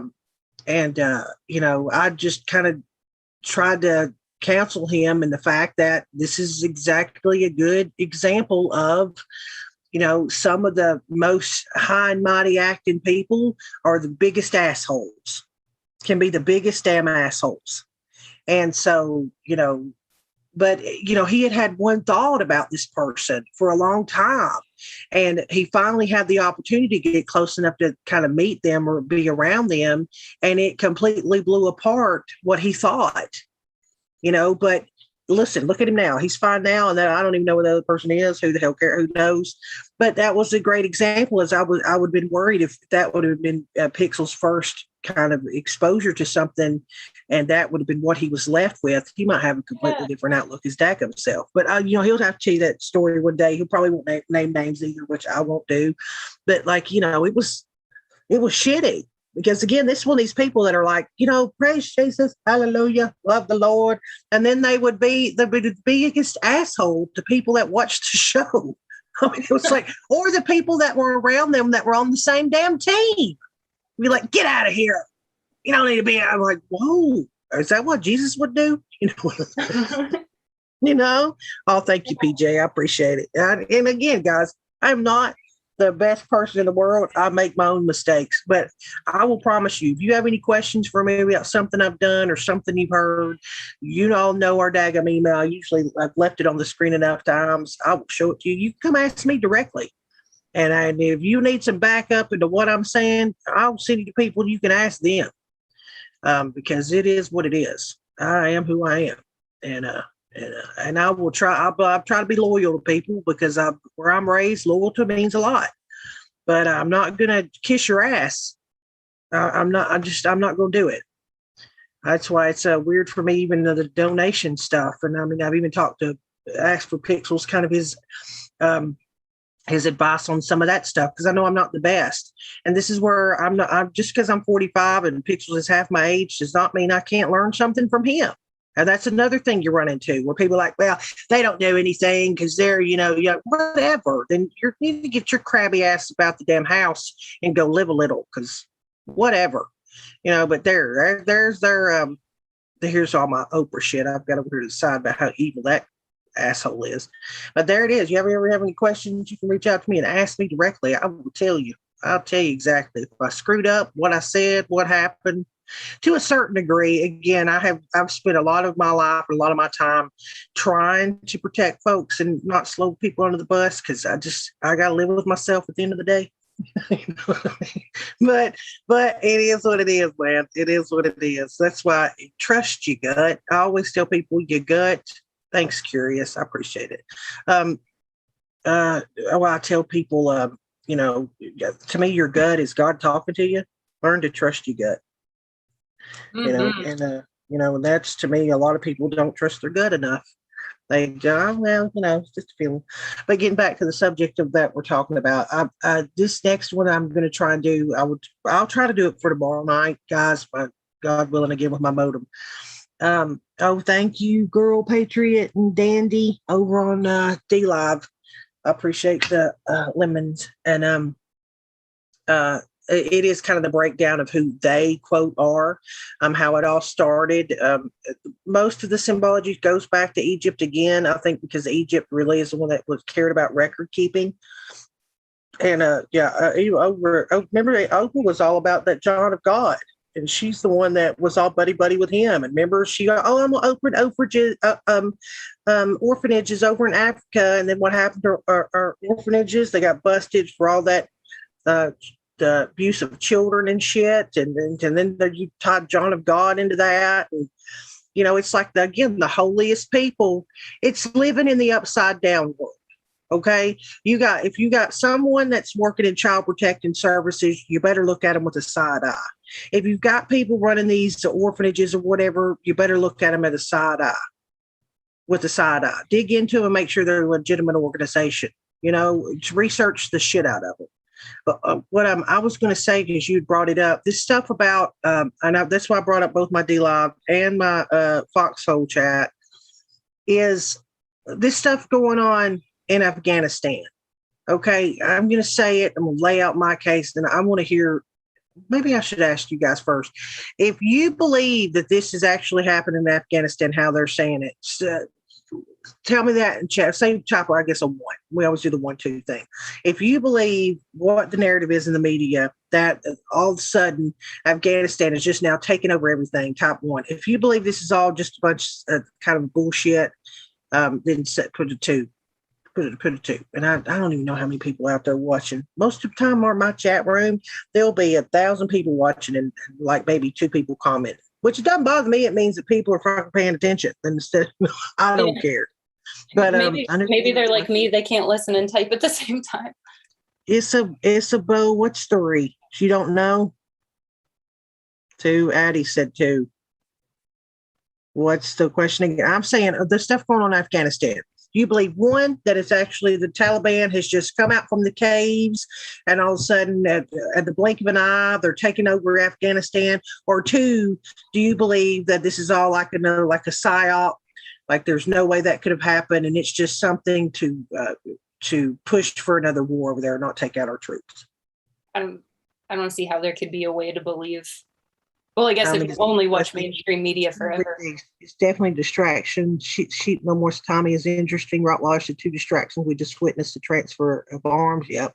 It's more than both to me. It's a bow. 3 parts of the evil plan. Shepherding shepherd. Oh, that's cool. Wait on. TMR 1. You always Texas 2.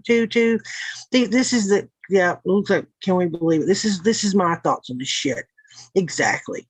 How you going to have President Trump come in? Okay. Remember, we heard Obama say this is going to be a generational takedown. It's going to take years to get rid of the ISIS and Taliban. Remember that? Then Trump comes into office, and within, a year, ISIS has been defeated, Taliban's been defeated. Yeah, well, hallelujah. Ironically, that took no time to achieve. We knew all about them arming them with Hillary Clinton, with what was the ambassador's name? Was it Christopher Steele? Why does that sound like I'm right? We went over in Benghazi.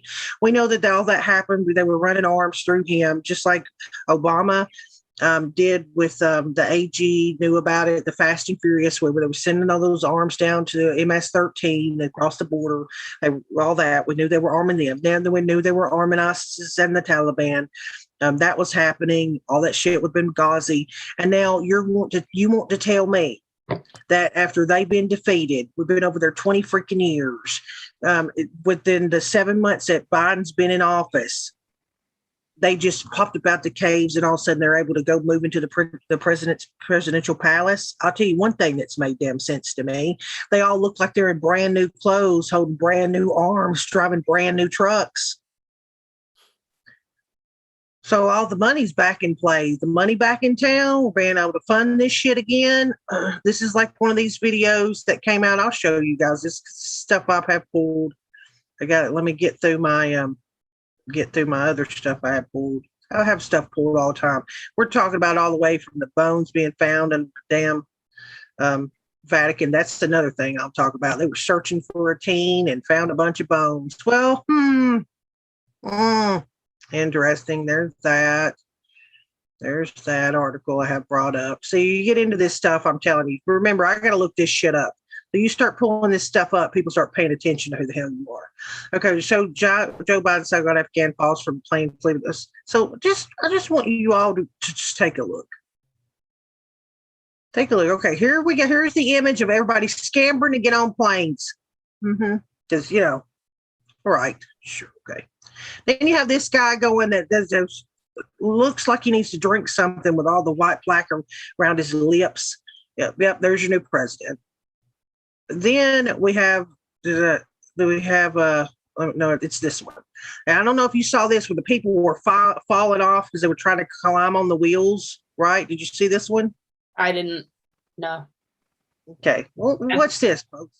I've been escaping to Anything nature. interesting about this video? There just happens to be a dude standing on the airstrip, filming the perfect timing for the people falling off. But anybody else pointing their smartphones up to the sky? Anybody else got their cell phones out? No phones. Let's see, anybody else? Any kind of phones out filming anything? Interesting. Just interesting. So again, do I believe that this could be happening? Sure, Joe Biden's in office. Sure. What are the whys? Because the military-industrial complex wants endless wars. When did this stuff start happening? When Biden was being questioned more and more about pulling our troops out. What did Biden decide to do? What, send thousands of troops over there to pull out peacefully? Then all of a sudden, now we got a problem again. We trained 300,000 of their troops for the last 20 years. 300,000 troops for 20 years. And this is what we paid for? Them to be climbing up the ladders to try to jump on planes. Remember, we've been told since all this, all of our troops are over there arming, training, supplying, all of the troops over there. So they will be in the position to defend themselves if something like this should happen. Curious and so I heard a soldier today say that those people have never wanted Americans there, and they want the Taliban there. Well, then let them have them. Did you see the thing about the CNN anchor that she says that they're shouting death to America, but curiously they're very peaceful. You see that? I didn't see that. I wish I could find it. Where in the hell did it go? If any of y'all have it out there, if you have it, I'll grab it and play it. But you know what I'm talking about. There was a CNN anchor there. There's a bunch of people shouting behind her saying death to America. But then she says, they're shouting death to America, but it's really weird because they're really peaceful. Well, I mean, you're live on camera, you idiot. They might get a face shot. You know what I mean? Who did it? Yes, it's like we know now as Americans, again, and I don't mean to discount anybody listening from anywhere else, but we know now as Americans that the leaders of our country are full of shit.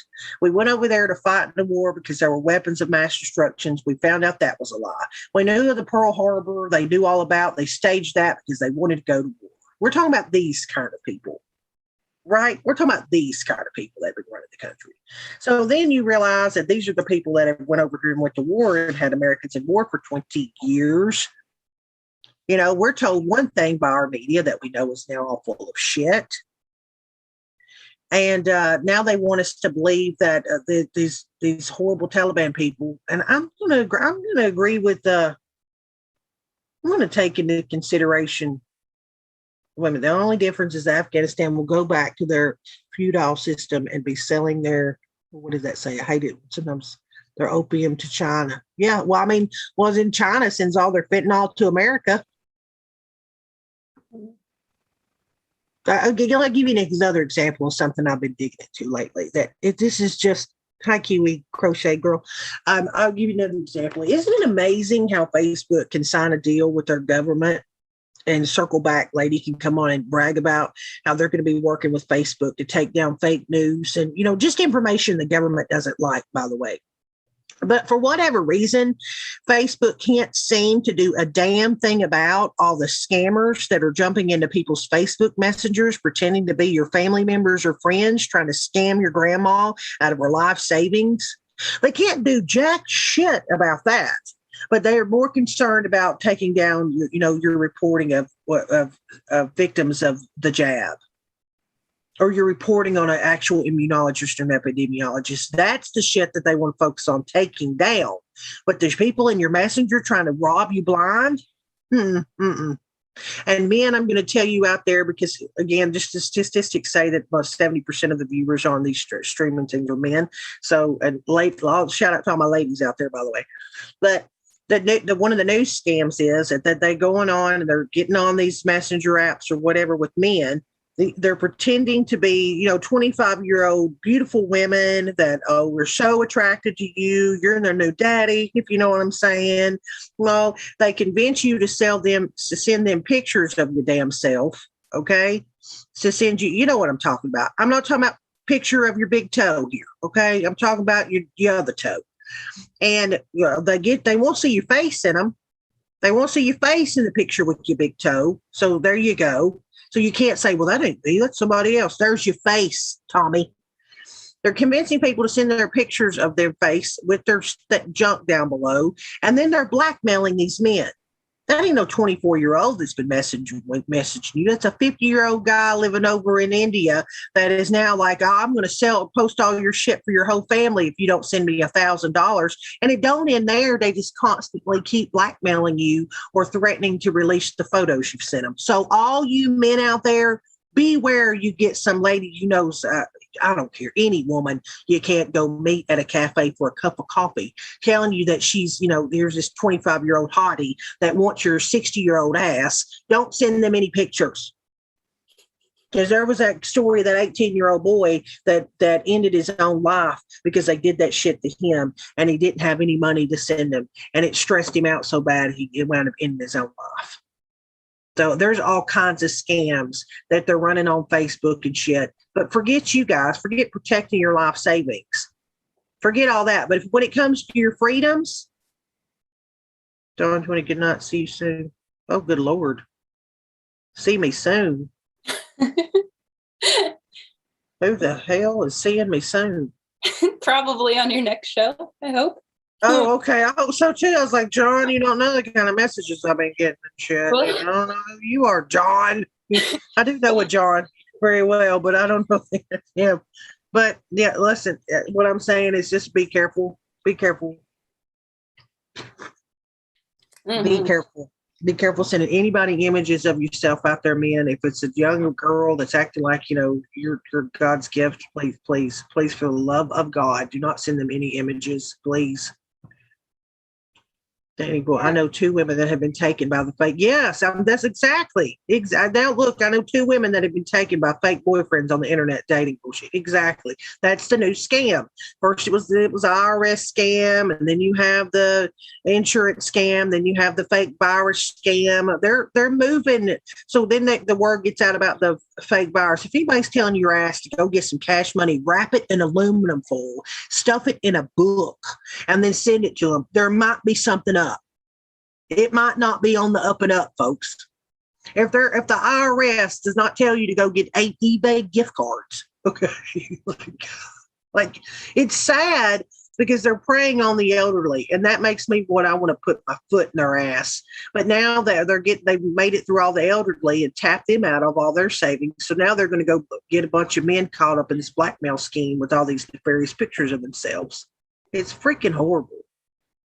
Freaking shitty is what it is. So, but there's that tip. Wait a minute, Daddy Dragon was live on Rumble last night. Yeah, Daddy's doing good. He's had some stuff going on with his personal life though. He messaged me last week, told me about it. So he's all right. He's a Rumble fan now, and I'm proud of it. I'm proud of it. I had more than one want to send them money because they were in desperate. Exactly. You wouldn't believe I could do a whole daggum show on just the amount of, like, you can go on Reddit, find the threads of these. There was one guy entered the other day because I go and venture in those. This one guy was like, "Oh, I met this girl for the first time," and then right off the bat, within three messages back and forth, it was already started about how she could pay her rent. And he was like, well, "Okay, I hate to hear that. Well, can you help me or not?" Like, what? Does that shit really work with you guys? Listen, all you men out there, listen, okay? I need a VPN and a couple more security cams. Y'all gonna help me or not? I mean, come on. What's up with this? Oh my God. Change Look at this 234 lemons and 4,600 freaking appeals. Is that it? Is that what this stream is worth? Is that what me and her time is worth to you? Nothing, really? I mean, does that shit work? I mean, somebody said that to me, I'd be like, you know what? Ho, middle finger. Don't let the door hit you with a good Lord split you. But maybe that works. Maybe people like to be talked to like shit. I don't know. I mean, I could do it. I'm from the South. Or so there's people who pay money to be talked to like shit. What? I said, oh, there's people in this world that pay money to be talked down to like shit. Well, I mean, I can be there if y'all need me to. I mean, listen, I am again. That's why I like most of my men friends are men, is because I enjoy that sarcasm back and forth, and they have pretty thick skin, and so they, I don't know. Men have a good sense of humor, and they don't need to be coddled. Like I had to call my ex today. Yes, I'm still friends with my ex. I think hopefully that says something about me. Phone link. Yeah, I got Daddy's link. Thanks, John. I had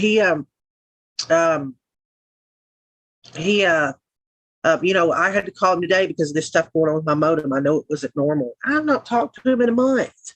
And he's like, "Hey, how's it going?" I'm like, "Oh, good. I got a question." He's like, "Cool. What is it?" It wasn't like, really, no pleasantries. You're not going to ask me how I'm doing. Really just straight to the point. None of that. He's like, "Oh, yeah, what's up?" That's why I'm telling you. I'm like, hell yeah. That's what I love about it. I'm not a chick that likes living on the phone. So I've got 2.26 lemons, Dad. You're so cute. Maybe this shit does work. Hell, Isabel gave me 7 lemons. Is that all? Come on, folks. Last person donated was Pixels and gave me a whole damn ship. Nobody out there ain't got a damn can or something? I don't know. Is that what y'all like? Y'all want me to be hateful about it? Where is my gold pills? It just feels weird. I don't know. It makes me feel like I'm a robber. But hell, I can do it. But yeah. So I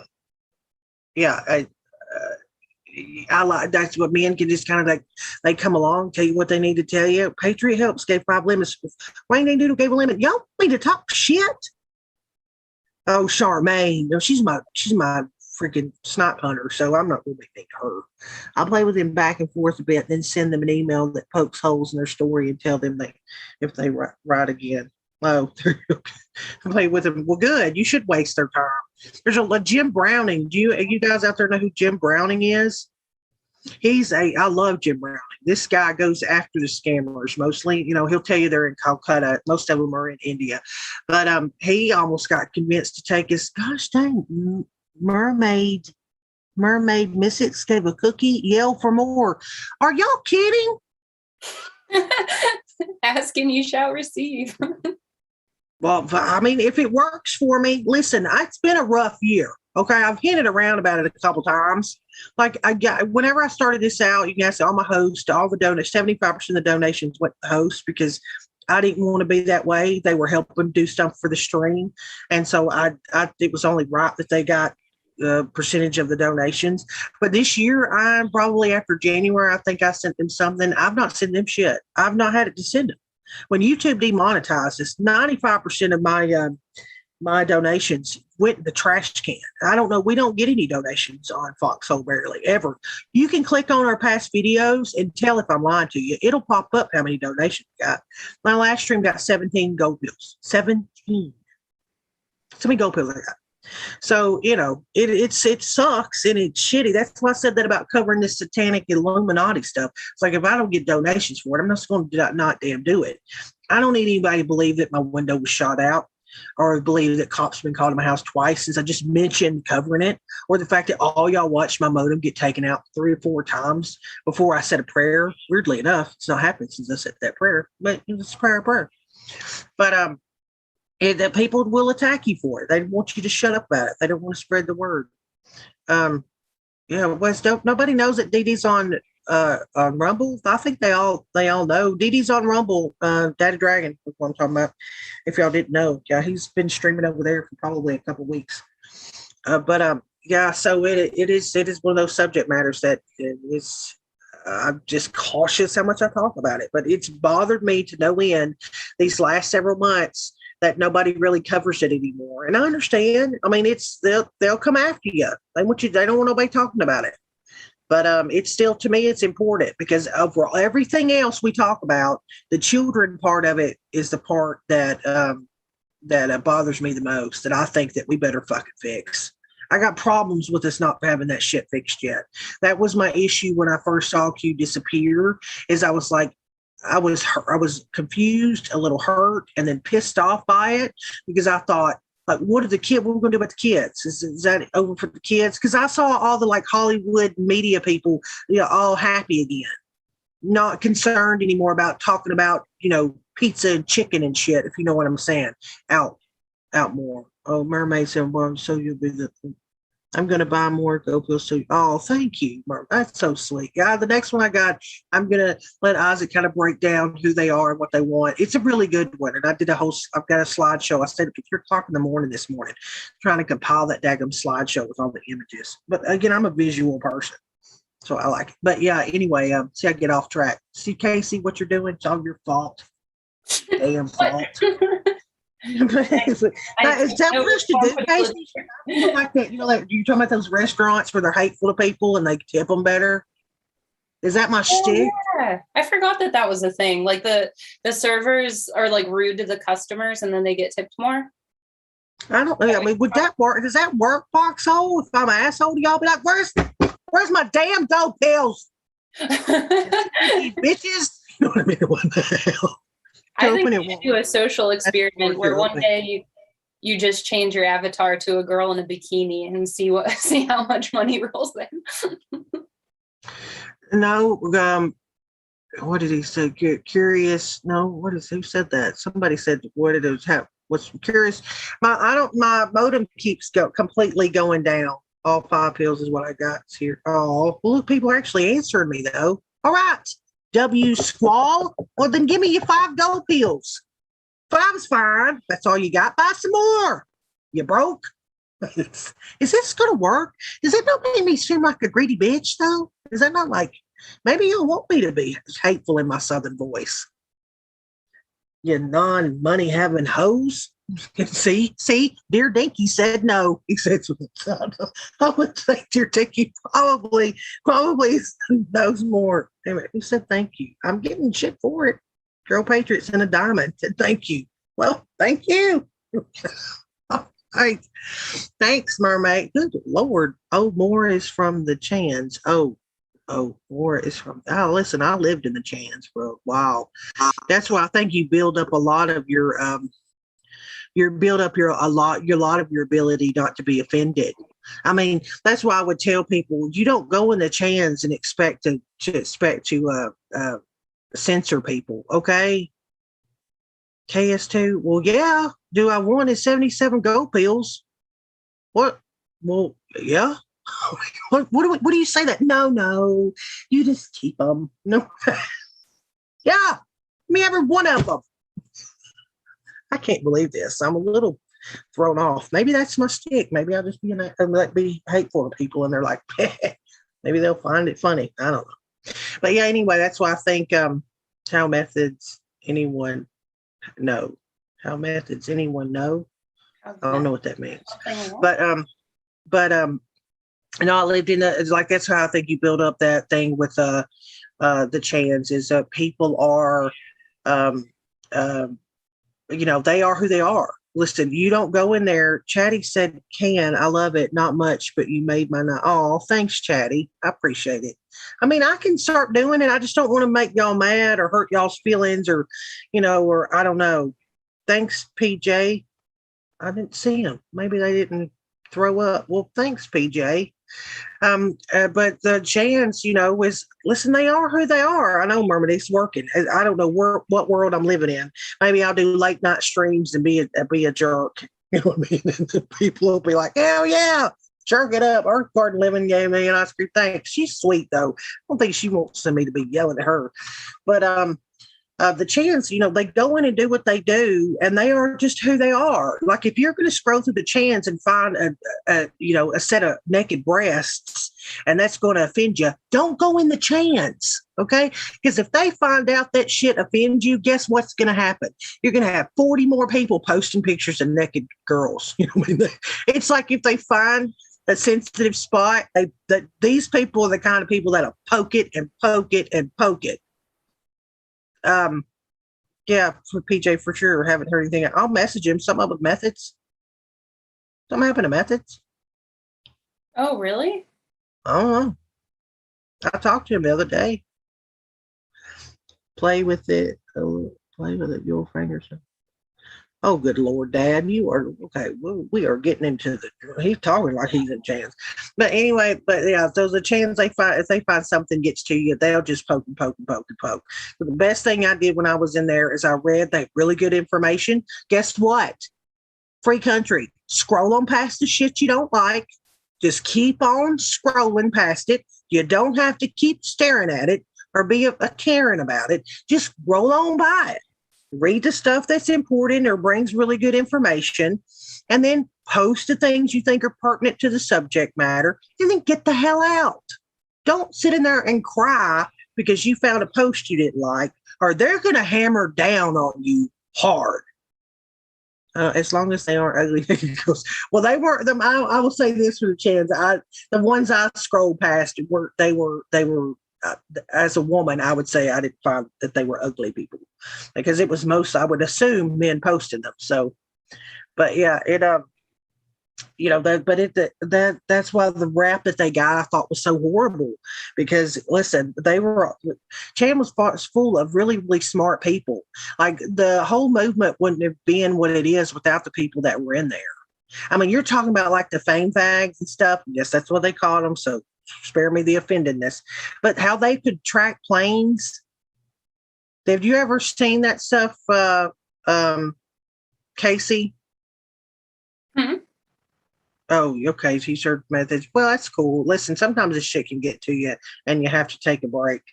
Did you ever hear the stuff like with the Chans, where the plane fags with like that, what they did with that Shia LaBeouf flag? I don't. Oh my God. Do y'all want to see it? Do you want to expose Casey to find the flag? Oh, but that the Chans did.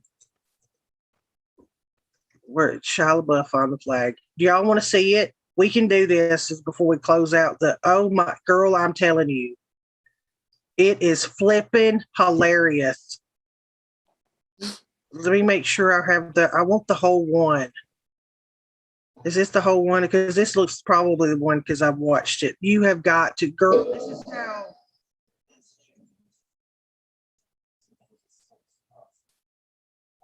Yeah, okay. I'm going to show this to you. It's 5 minutes long, Casey. You good? Sure. Oh, thanks. Mama Dad gave us some shades. All right, y'all. I don't see many gold pills out there floating in the foxhole. Are we broke this week? Did the food stamps not come in? What the hell's going on? You know you can cash them bitches out for like 50 cents on the dollar. I mean, come on. Find you food stamp bill this week. I mean, does that work? See, I've got jokes because again, I hang around them but they are harsh. I mean, if y'all want to hear them, like, get your food stamps out there, cash them in, buy me some gold pills. That just seems so kind of painful. But I'll do whatever works, because I'll spend a lot of time doing this shit. Okay, find the flag, capture the flag. Casey, here's your experience. This is what the people in Chan are capable of doing. I hope I've got the one pulled. If not, you might have to watch another shorter video. But here is finding the flag. You know, Shia LaBeouf did that whole thing. He will not divide us after Trump got elected. He what? He did this mantra. He will not divide us. He will not divide us. He put this speaker out in front of this museum with the camera, and he was videotaping all these people doing it, right. And it was like, it's supposed to be like art piece, whatever, stupid.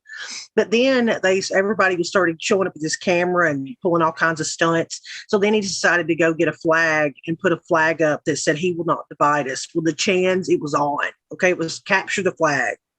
Here, I'll just let it explain it. Hopefully this will do a good job. I've not watched this in a while, guys, so I hope this is the right one.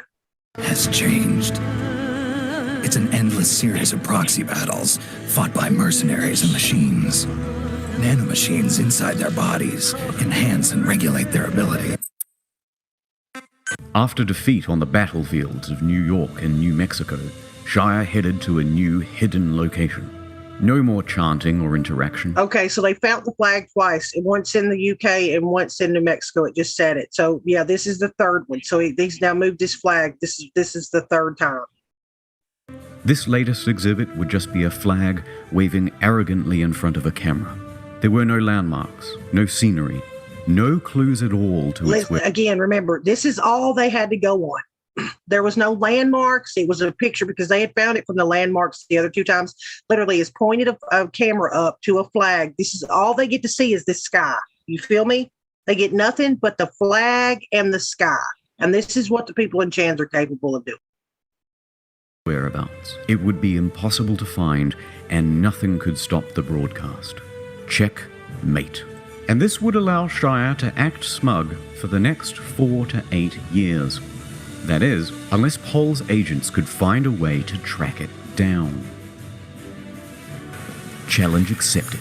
It was to be the greatest game of capture the flag ever. Pol began organizing. They set about gathering all the information they could on the local environment, trying to match up cloud, wind patterns, and ambient noise. Because it was a live stream, they could match the time of sunset to quickly discern that the flag was somewhere in the Eastern time zone. That's 2/3 of the country ruled out in one move. Others began looking into intel about Shia's whereabouts, as it was highly likely that he was present for the raising of the flag itself. As time went on, distinct noises could be heard in the background, the croaking of frogs, suggesting water nearby. Then, the second big break, in the distance, just faintly, 2 jet streams. Pol quickly opened a live feed of all of the air traffic across the eastern seaboard, but identifying Are you watching this? 2 planes flew by, and this is what they did. 2 planes. Okay? Mm-hmm. these 2 lines, amongst all of this, would be a challenge. Meanwhile, social media trackers found this post. At a small town diner in Tennessee, this waitress couldn't help but brag about her run-in with Shia. It was another big break. TMZ also reported that Shia had been seen fly fishing in the area. The search was closing in on Greenville, Tennessee. The hunt was moving much faster now. According to the aviation team, 2 more planes would soon be flying overhead. If they could be spotted on the live stream, Pol would have confirmation. Bingo. To further narrow down the search area, the aviation team started charting all of the flight paths of spotted planes. But they still needed more information, and as day turned to night, they got it. Pol's astronomy division used the constellations to narrow down the angle and rough position of the camera. With this, the flight paths, and some advanced trigonometry, the candidate area had been reduced way down. Further confirmation from weather satellites backed up the claim as an agent was dispatched to the scene. As he drew close, he started honking the horn, while viewers of the live stream gave feedback as it got louder. A few minutes later, target sighted. But he couldn't just head in during broad daylight and risk Shia's wrath. Instead, he had to wait for the cloak of night. In the meanwhile, Pol got to work devising an infiltration strategy. A few hours later, the flag came down. and a MAGA hat and shirt went up. It was a beautiful moment, and it all took place on the live stream. Pol's Central Intelligence Agency had clocked Windu Season 3 in 38 hours and 14 minutes, and poor Shia was divided for a third time. Could he ever recover? Could this be the end? Well, as I was editing this video, there has been an update. The stream has gone down and the MAGA hat and shirt with it, but intel indicates that the flag will be up again soon. A drone was flown over the area, and you can see here that Shia is keeping guard of the flagless pole. In response, Operation Eagle Eye is on standby. The drone carries a sophisticated device. You can see here a MAGA hat, Confederate flag, and bucket. To find out what will happen next, stay tuned for Season 4. Freaking hilarious. You see what I mean? Yeah, that was a lot of. So honestly, that kind of bummed me out a little bit, but not because I don't appreciate all the work that they were capable of doing. I think that was all genius. It's just I'm always trying to see things from the perspective of the kids in my life that are like trying to find their way.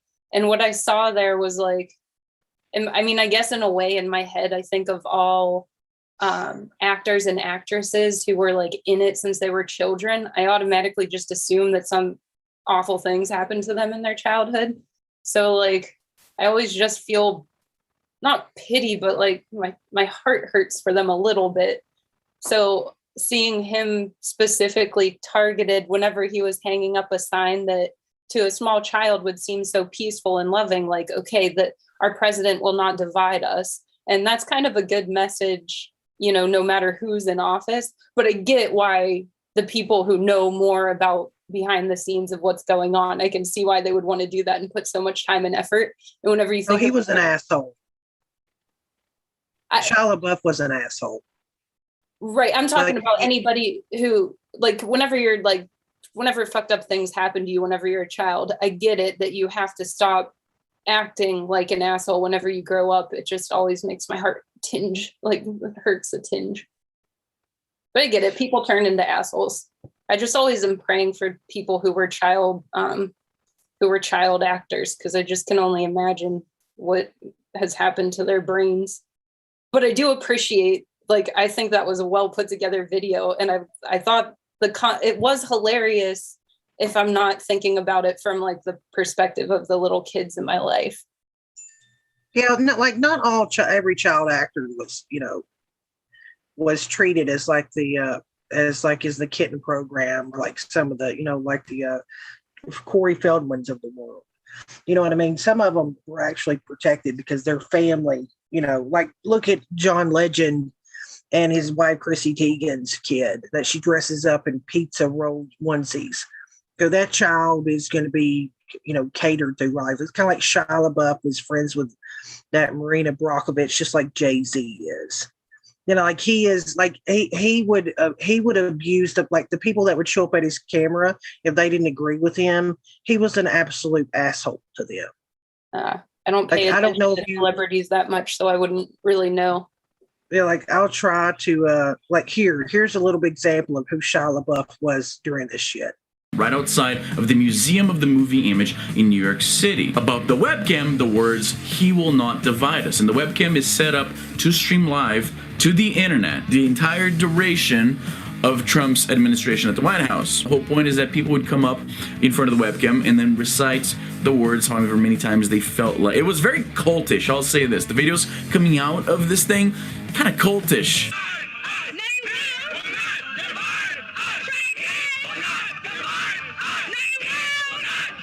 Didn't take very long for 4chan to start fucking with Shia's little project. They would come up to the webcam, say some weird shit live on the stream. Shia himself actually tussled with one of these trolls and got himself arrested for his trouble.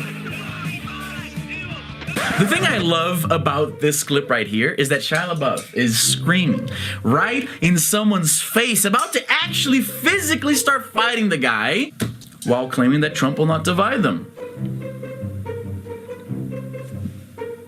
That's unity right there. So they moved the installation from what they the flag and the backdrop of the sky. 4chan started analyzing every pixel on that stream. There's so many of those videos where he would come up and like spit on people and screw with people, and like he was very mean to certain people. Like, you know what I mean? Like, it's ironic, his messages, he will not divide us, but if you did, you said something that Shaw didn't agree with, he had no problems like literally putting his hands on you. Yeah. See, I don't know anything about him in his life besides I just knew that he was a child star. So in my head, if someone's a child star, I'm just like, God bless you. Sorry that your life sucked. And then I just ignore them because I don't ever have to meet them. But yeah, he was he's had his own controversy. Like, I get your point, I really do, but like this guy he put up that camera, and like the people would go by or say something, he would go out there and confront people on the streets all the time. Like, he did that whole artsy thing where he put the paper sack over his head and went to like a premiere. He's for him to get trolled, like if you were going to troll, say, Britney Spears, there might be a problem. You know what I mean? Like, but like he just thinks like capture the flag. I don't know. I think it's over. So the next slide for capture the flag. That was back in 2017 when they actually got the flag. I believe 2018 maybe was the last one, but yeah, that just his whole he will not divide us, I think, is over at Kiwi. They did it 3 times. He moved it 3 times. But yeah, it was just how he was treating people, I think, is why Chance kind of put him in their sights and targeted him. Because people would go there and he would literally, his whole mantra was about, unity. But yet it's kind of like Antifa, where they say they're anti-fascist. And they're all about, individualism and you being able to be who you are. And then you literally watch them go beat the shit out of someone because they said something they didn't agree with. It's kind of like a little hypocrite. It's kind of like the same thing we talk about with religion when you're looking for answers and then you get like a judgmental jerk that's mean to you. It's kind of like, wait a minute, aren't you supposed to be the one that I go to for, if I have questions? Yeah, exactly. Maybe she had dropped the flag because it made him so mad they kept finding it that he just dropped it. I mean, that is impressive. Yeah, oh yeah. They tracked that shit down with 2 flames flying. Found it out in the middle of a damn field in Tennessee with nothing around because of 2 planes that flew over. And then they sent one of the people out from the trans, went out in his car and started blowing the horn. And they tracked down the noise of the horn. They were listening and, oh, you're close. Oh, you're getting closer. Oh, you're getting closer. That's literally how they found it. That is impressive. Yeah. And it gives me a lot of faith in what we're all capable of doing if we all work together for a common goal. They're anti-asshole. Dad said, well, they didn't say they were anti-asshole. 618 Shalabuff was arrested in downtown Savannah, Georgia at around 4 a.m. for public intoxication, disorderly conduct, and obstruction. Yeah, he's been, like Wayne Dang said, not all child charged with sexual abuse who choose to be child abusers for fame. Yeah, there was some, like you have your Charlie Sheen set, did a lot of stuff to children on the set, but that's a whole nother subject line. But yeah, he got in Chan's crosshairs because he was just being such an asshole to people. They would, if Chan's going to troll you, if they see this and one of the people on Chance sees this up and they go out there and they go in front of the camera and say something funny, they would, if he would have just left them alone, I think Chance would have left him alone. If they would just, the people come on and trolled, did what they did, went home. It's like what triggered, again, in my experience, I do not like to speak. Chan will come after you if you speak for them. So let me make that clear. I'm not trying to speak for everybody in Chan. My experiences with them, though, would be like if they said something to you and you just acted like it didn't bother you, they would roll on. They would not focus on you. It was like, as long as you were cool with it and kind of let it roll off your back, literally no big deal would have been made out of anything. It's when you act offended or you targeted them or then it was like, oh, hell have no fury, like Chan scorned. I mean, they made the dude's life, I'm sure trying to put up that flag a living hell, but he had done so much to kind of deserve that attention. because he was just so mean to the people that were going there and doing their art, if you will, to be a part of it. And I think it's they pointed out his hypocrisy. He's literally trying to fly a flag that says he will not divide us while literally physically beating up people that showed up there. Yeah, well, and he was proving his own hypocrisy there too, just like in that video. But yeah. So he got their attention, and they were very talented, just like the people out here, very talented group of individuals. I've met lawyers, graphic designers, stay-at-home moms capable of doing amazing research. And then, you get into the chans, they form little groups or teams, and they all focus on, say, one project, and they really dig into it. It's amazing what people can achieve. That's why I brought it up on Sunday. Just because Q's gone doesn't mean that momentum should be gone. He brought people together from all walks of life. Like I got into symbology, the symbology, the different religions, the occult stuff, the secret societies. Then you had people that were into the geopolitical stuff, or like breaking with the Silk Road, or the financial aspect of it. You had other people that focused on, say Monsanto and the food, the GMOs and stuff. And what Q managed to do was bring all these different factions of people that were all researching their own different things, and brought all those people together to form like a digital army. And all by posts, they could all kind of zero in this one thing. You had the people in Chans researching it. You had the people outside of Chans researching it. You had the streamers going on air trying to raise awareness to it and talk about it. It was like this big functioning, massive group of people that had before just been, say, fractioned off into what they were, interested in. That's a huge accomplishment. And it's been good people to, not forget that stuff. And remember that, they were pretty powerful. Don't forget, the power lies within the people. But, it's kind of so, it's important to remember that, because it's that's why I feel like the need to bring back up all this stuff with the kids and hashtags say save the children, because it's freaking important. And I know that other people, they focus in on the other things going on in the world, and that's important as well. That's really important. But like for me, because this is the stuff that I research and have dove into for years, maybe that's what I'm supposed to do. Because again, it's difficult research to do, and of course I have to take breaks on my own, and because it can be taxing on the brain.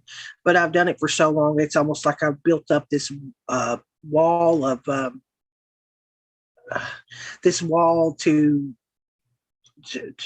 to know how much I can do of it, and then I need to back off and kind of recuperate, Mm-hmm. And so it's maybe that's what I'm supposed to do. I'm going to try to do it. And by the way, thanks. I think $55.99 is our gold pill count in Foxhole.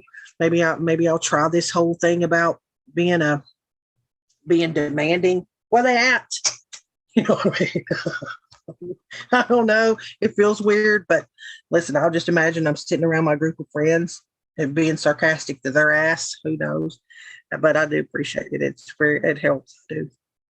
I think I can't remember what our biggest day is. I don't know if we've ever even hit 10,000 in one stream. So I do appreciate it. I really, really do. But it's tough subject matter. I know that everybody can't listen to it. I was looking at the Earth ships again on YouTube last night. Loved them, self-sufficient system. Well, I don't know who that is, Kiwi. I'll have to look them up. A lot of lost sleep people would remind, oh, thanks, Mermaid.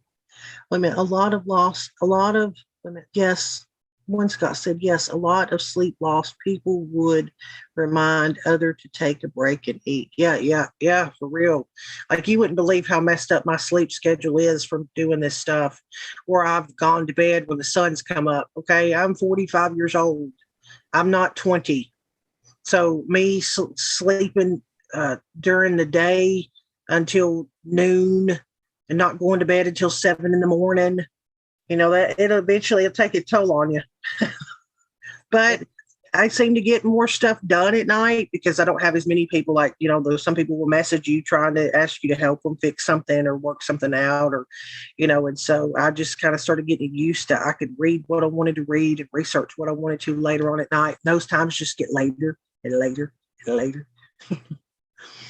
Sheep No More said I'm 53 and do that often.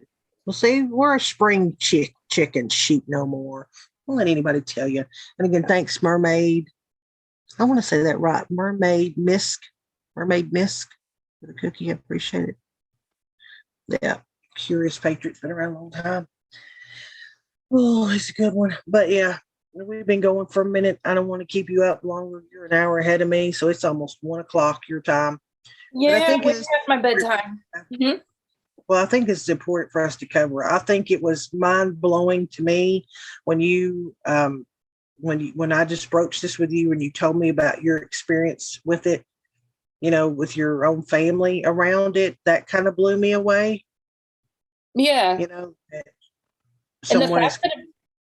the fact that it blew you away made me realize just how much I'm surrounded by it and probably wasn't aware because I was always raised around this sort of thing. I don't know. The longer this conversation is going on, I'm like having little flashbacks into other like situations in my life where I'm like, oh yeah, that person was definitely into Satanism. Like I just didn't know because I didn't act like it or whatever. But yeah. See, and I didn't know anyone. I mean, I'll take that back. In high school, there was this clique of people that they thought they were like, living on the edge and all gothic and stuff. And I believe that they probably maybe dabbled in it. And we're talking about less than 15 people, maybe 12 people, something like that. And then there's a horrific story about a guy that lived here, I don't know, maybe 10 years ago. He had went and I'll have to dig back into the story, but he had picked up this girl. She'd just been released from jail. And he wound up picking her up, taking her back. He still lived at home with I think it was his parents. And he wound up killing this girl in their garage, cutting off her breast, consuming some of it, and then going over to the neighbors who I knew the neighbors. I knew him and his wife. They had a couple kids and asking him for his help to dispose of the body. And that's how he got busted, is because that guy then called the police on it. And then they went to the house and discovered what he'd done. And this is somebody I went to school with. Ugh. Well, so, yeah, I mean, yeah. So, maybe we can, I just don't want to I do want to cover the stuff about the kids and who they, quote, are, the cabal, the deep state, these societies. They all could be lumped into one. And if you really want my opinion, there could be a lot of different names, but I think that that's just factions of them. And when you get to the core of it, a lot of them have the same belief. But I think that it's important, especially for you, if you can even on your side, because you have more exposure to it, just how much they're trying to normalize Satanism, right? Yeah. Because it's just normal for you're just like, oh yeah, well, she's kind of going through. And see, for me, where I live, it would take me aback to see somebody riding around with a pentagram sticker on their car. I've never seen it. See, I am like kind of quite used to it. Like I'm not even really realizing it until just now that like I have like almost no emotion to satanic symbolism because I'm just like, what does that even mean? Because if one person is wearing satanic symbolism, it could mean anything. But whenever I see it on my sister, I'm like, oh, you're just confused and innocent and vulnerable right now. You need protected. I don't see it as evil or like the symbol that represents evil, but it doesn't do anything to my heart. I don't freak out about it, but I still do my job as an older sister and I'm there for her, but I have to do that whether she's into Satanism or not, because I love her.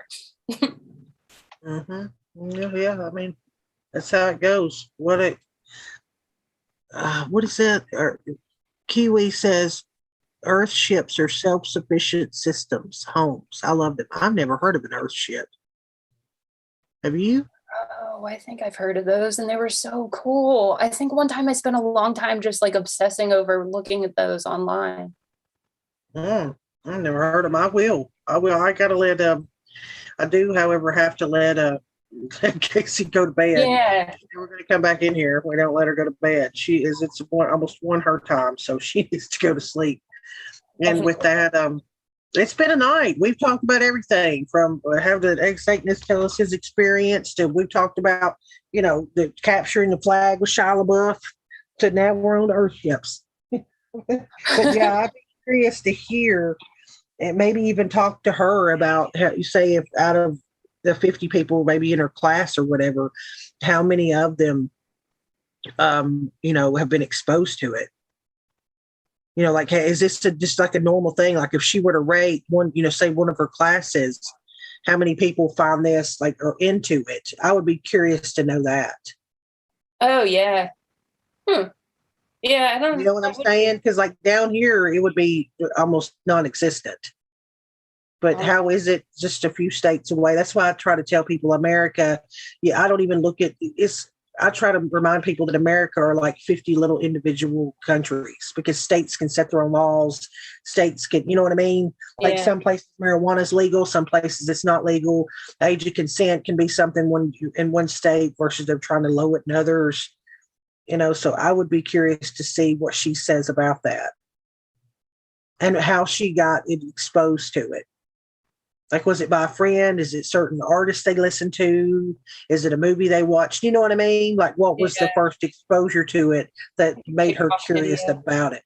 That's what would be, because to me, if she's into music, it would not surprise me if it wasn't the music industry because of how satanic the music videos have gotten. Yeah. Yeah, I'll have to figure that out because I don't know if it was like any just one thing, but I'll dive deeper. Yeah, I would be curious. I would be curious to know. I'm gonna look into these Earthships. If you guys want me to do a show about Earthships, schedule on Foxhole, because we don't like me and Casey try to do this Monday and Thursdays at 9 Central, and then Wednesdays we do our lineup. We start at 3 Eastern. I'll try to keep it Central. 2 or what is it? I guess 2. That would be 2 Central. No, I'll do 3 Eastern, 2 Central on Wednesdays. And then Sundays, I try to do a round table at 4 Eastern. It just depends on who's available. And then I've hinted around the last few weeks about getting back into the symbology and the Save the Children stuff. But the minute I mentioned that on air, I've had my 2 cops called to my house twice. They've been told that I'm being assaulted by a man that doesn't live with me. I'm single. And then I have had crazy text messages from 2 different numbers, crazy text messages. And now I've had this issue with my modem. So, yeah, if any of you think that that's why I said that about not really covering if the stream wasn't supported, which led me into the bashing y'all for not giving me go bills, which apparently worked, which was weird. It's like, all right, if you want me to be your abusive Southern girl, then hey, that's what I'll be. I just want to make sure I'm not pissing anybody off or hurting anybody's feelings or, coming across as an asshole. Because I can have a very sarcastic sense of humor, but I'm very, I watch what I say in the virtual world because people can take it so damn personal. And then, I don't know. It's hard for me, quite honestly. It's hard for me to walk a balanced line of watching what I say and stuff like that because that's just not who I am out here. But here in the virtual world, it's a different ball game. It's a different ballgame. It is. It's just weird. But it is it is what it is. Casey, find that out. Talk to your sister. If she's anonymous, I don't even care if you bring her on one night you want to talk to her here. I'm open for that stuff. Yeah, I was thinking about it. She might want to because she's a tough kid. She's fine with talking to people about her views and she's open to other views. Whenever I say like, hey, this is why this makes me uncomfortable, she's like, oh, I didn't think about that before. Well, they said you're mermaid, you're from the Chan, so you'll get it. The Chan people, thick skin. My accent, I'm from Middle Tennessee. I am a Tennessee accent. If you want to know my favorite Southern accent, it's actually North Carolina. I like how people in North Carolina talk.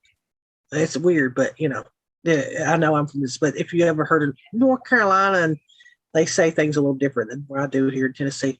But that would be my favorite Southern accent in Carolina. But yeah, ask her, see what she's up for, see what what she says. Because again, maybe, and that's what I encourage here is that I'm sure she's a great person with a wonderful heart. So it would be interesting to hear her point of view on it. Yeah. Because I'm all about these chat rooms not becoming a big damn bubble, and and hearing people's different points of view and all. I mean, that's fine with me. Yeah, I'll have to see if she'd be comfortable. I mean, bringing a or you can even see about just doing like an interview, recording her, and then airing it later. Good Lord, did Shift Dish give? Yeah. Oh, that's a can. I thought it was going to say a ship because I was reading Shift the Shish, and I was like, "Is that a ship?" I think the first ship we've ever got, I think that came from Pixels tonight. I want to think that old man gave us one time a few shows ago, but. Thanks, guy. I really do appreciate it. I do. But yeah, so if I got your back, thanks, Curious. Dude, that progression that I just saw in the chat, sorry for cutting you off. This is what warms my heart and makes me have so much faith in the world and the goodness that exists is the conversation that just happened in Foxhole chat between Curious Patriot and John Wayne 415. Mm-hmm. If you hadn't read it, this is why I don't usually have the chat up because I get distracted. But that was beautiful. This progression in that conversation, it went from sounding like a disagreement, and whenever, or kind of was, but like through the internet, whenever you're like kind of sensitive, like I am, I don't always know what people or what mood they're in whenever they type. To me, it sounded like it could have been an argument, but then it's like, no, this is just how it is. Oh yeah, okay. We're good. Move on. Sorry. No, I guess that only makes sense to people who are reading the Foxhole chat. Didn't mean to leave anyone out. Yeah, it's again, that's why you have to. I think it's important for streamers to always. That's why I said I think I've banned in my lifetime, and I mean here and other streams where I'm mods. I think I count on one hand how many people I've banned. Because unless people in chat are being just derogatory towards the hosts or the other people in chat, like if you're having a disagreement, that's one thing. But if you're like, I banned somebody for the first time in a very long time a couple weeks ago, but it was because they were starting to charge people out Foxhole and accuse them of being pedos. And I was like, no, we ain't gonna have that shit. That's crossing the line in my book. But if you're just like disagreeing with someone, you're all grown adults out there. You can handle yourself. Yeah. When people call for somebody to be banned, I'm like, just deal with it. Listen, you can block them. You can ignore them. And I attribute a lot of that probably even to the chance of being able to go in there, read the stuff that was important, post the things I thought might be helpful to the conversation, and scroll past the shit I didn't want to see. It's not hard. Just go on past the comment. It's such a beautiful thing whenever people resolve issues just by keeping their own emotions in check and standing by their beliefs calmly. Mm-hmm. And that's just beautiful. That was a great way to end the show. Thank you, Curious Patriot. And sorry, John Wayne 415. And I just saw a Curious Patriot say that he was a pagan for 20 years. He'd love to talk to my sister. She'd probably love to talk to you too then. She knows she has a lot to learn. Mm-hmm. Yeah, I mean, I had one of my people that had been with me since the beginning, and whenever I had my Discord before it was all taken down, again, I don't say names, but asked me to come up and talk to them in a voice chat one time, and said that they were nervous because they were a white witch, and they were scared to tell anybody about it because they didn't want to be ridiculed or harassed or kicked out or of the room or whatever. And I was like, you have to be able to be who you are. And you need to talk to people about what led you to that path. And that's why I always will say things about how a church or the people in that church should never come between you and your relationship with God. Because what happened to her is that exact thing. She had the people in that congregation were not nice to her. And they wound up, some things happened in her marriage. And it wound up ending. And then, the church wasn't there to support her. And so she wound up leaving the church, and not just leaving the church, leaving religion. And so, that's why I always say what I say. There's reasons I say what I say. I just try not to call people's, what is happening personally I try not to use that. I try not to use those anecdotal things, but they are things that have affected me in my life, and make me say sometimes the things that I say. You know what I'm saying? Yeah. I'm a Christian. I've been baptized in front of an entire congregation on a second floor of a Baptist church. Okay. I mean, my grandfather was the best person I know, and he was a pastor. But that's why I said that, even brought that up about with Pixels earlier, and tried to be as anonymous as I could about it, because he's a good kid that came into a situation with an open mind. And I feel like if that had been his one and only experience, he could have been one of those people like, well, if that's how Christians are, then who wants to be a part of that shit? Yeah. And because it was not good. And I would say that to his face, and I've said that to his face, and everybody even knows that knows the situation. But so that's why I said it would maybe a good idea to talk to her and see her, what's led her to that path. You know what I mean? Listen, y'all all know I'm open to talk to anybody it comes in with respect, and it just wanting to have a conversation.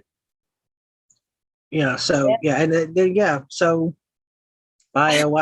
there was too fine line there, because my niece told me about a year ago that she was she thought she considered herself a white bitch.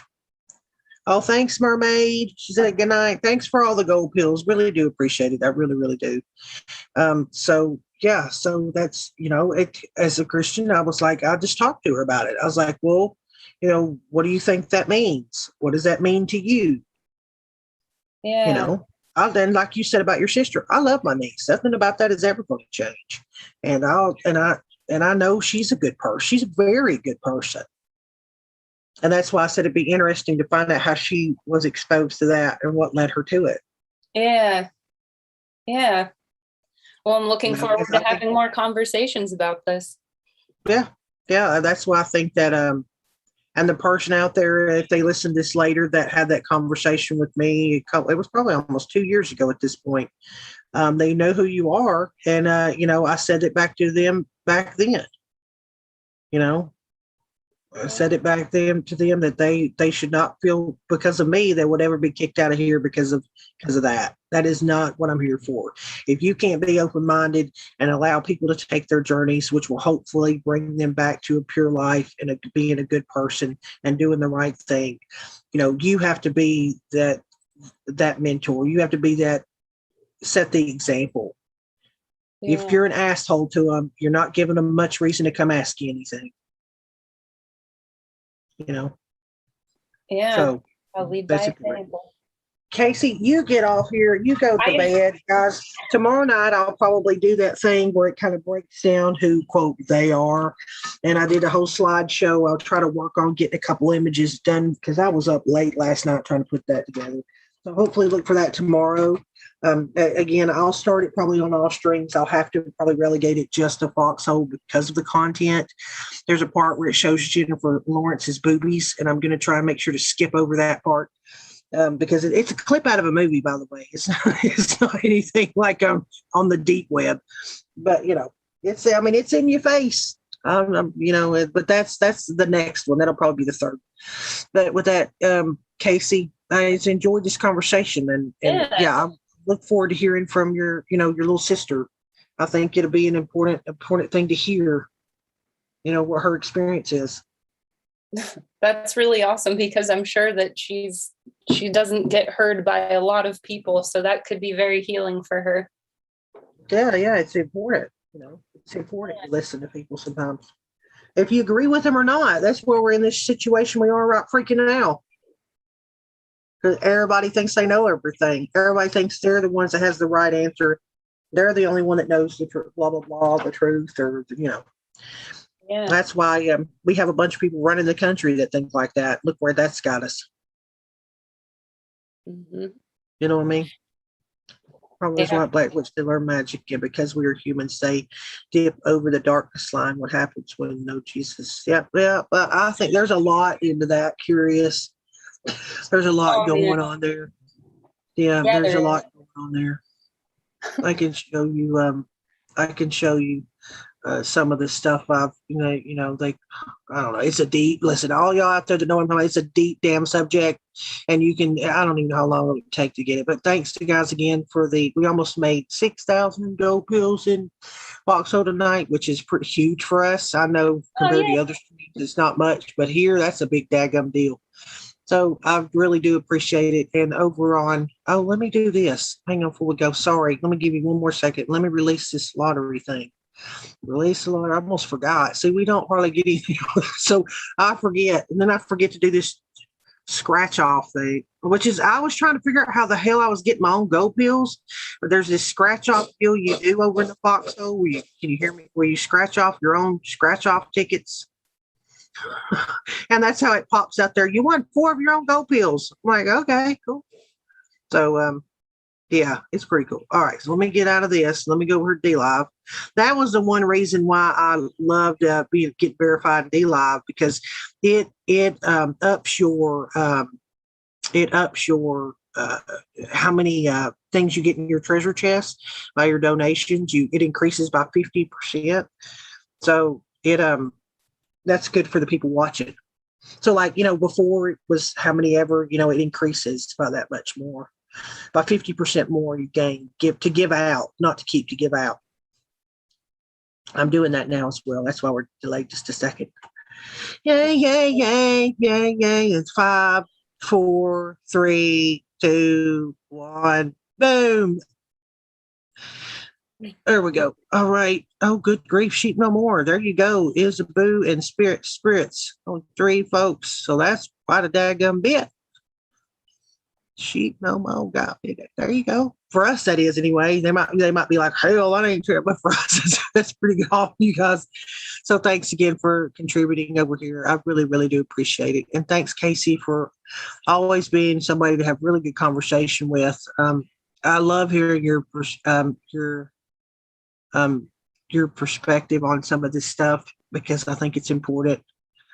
I think it's important to me. It's important because people do get locked in these bubbles and think that they're the one that has the right answer. So I'm always open to somebody else's point of view that maybe will change my mind. Whatever it is, you know what I mean? And I mean that seriously. Yeah. Well, you know more. I'm glad you could do. He said that's most of everyone. Well, congratulations. All right, then I'll give you. Oh, thanks, y'all. Thanks, guys. But all right, well, you want to say goodbye? And I'm going to shut us down manually over here. I'm standing up next to my OBS. Yeah, it was a really great conversation, and I'm glad I was able to kind of pay attention to chat a little bit more. Sorry that I was chatting as Adel the whole time, but I hope you guys all have a great night. Well, listen, we love him too, so you can chat him as much as you want to. Again, thanks everybody for the support. I really do appreciate it. I will try to be back if my motivation holds strong tomorrow night to do a little bit more of that and to breaking down who they are. And then me and Casey will hopefully be back Thursday, and we will see you then. All right, Casey, say goodbye. I'm going to end it. All right, bye.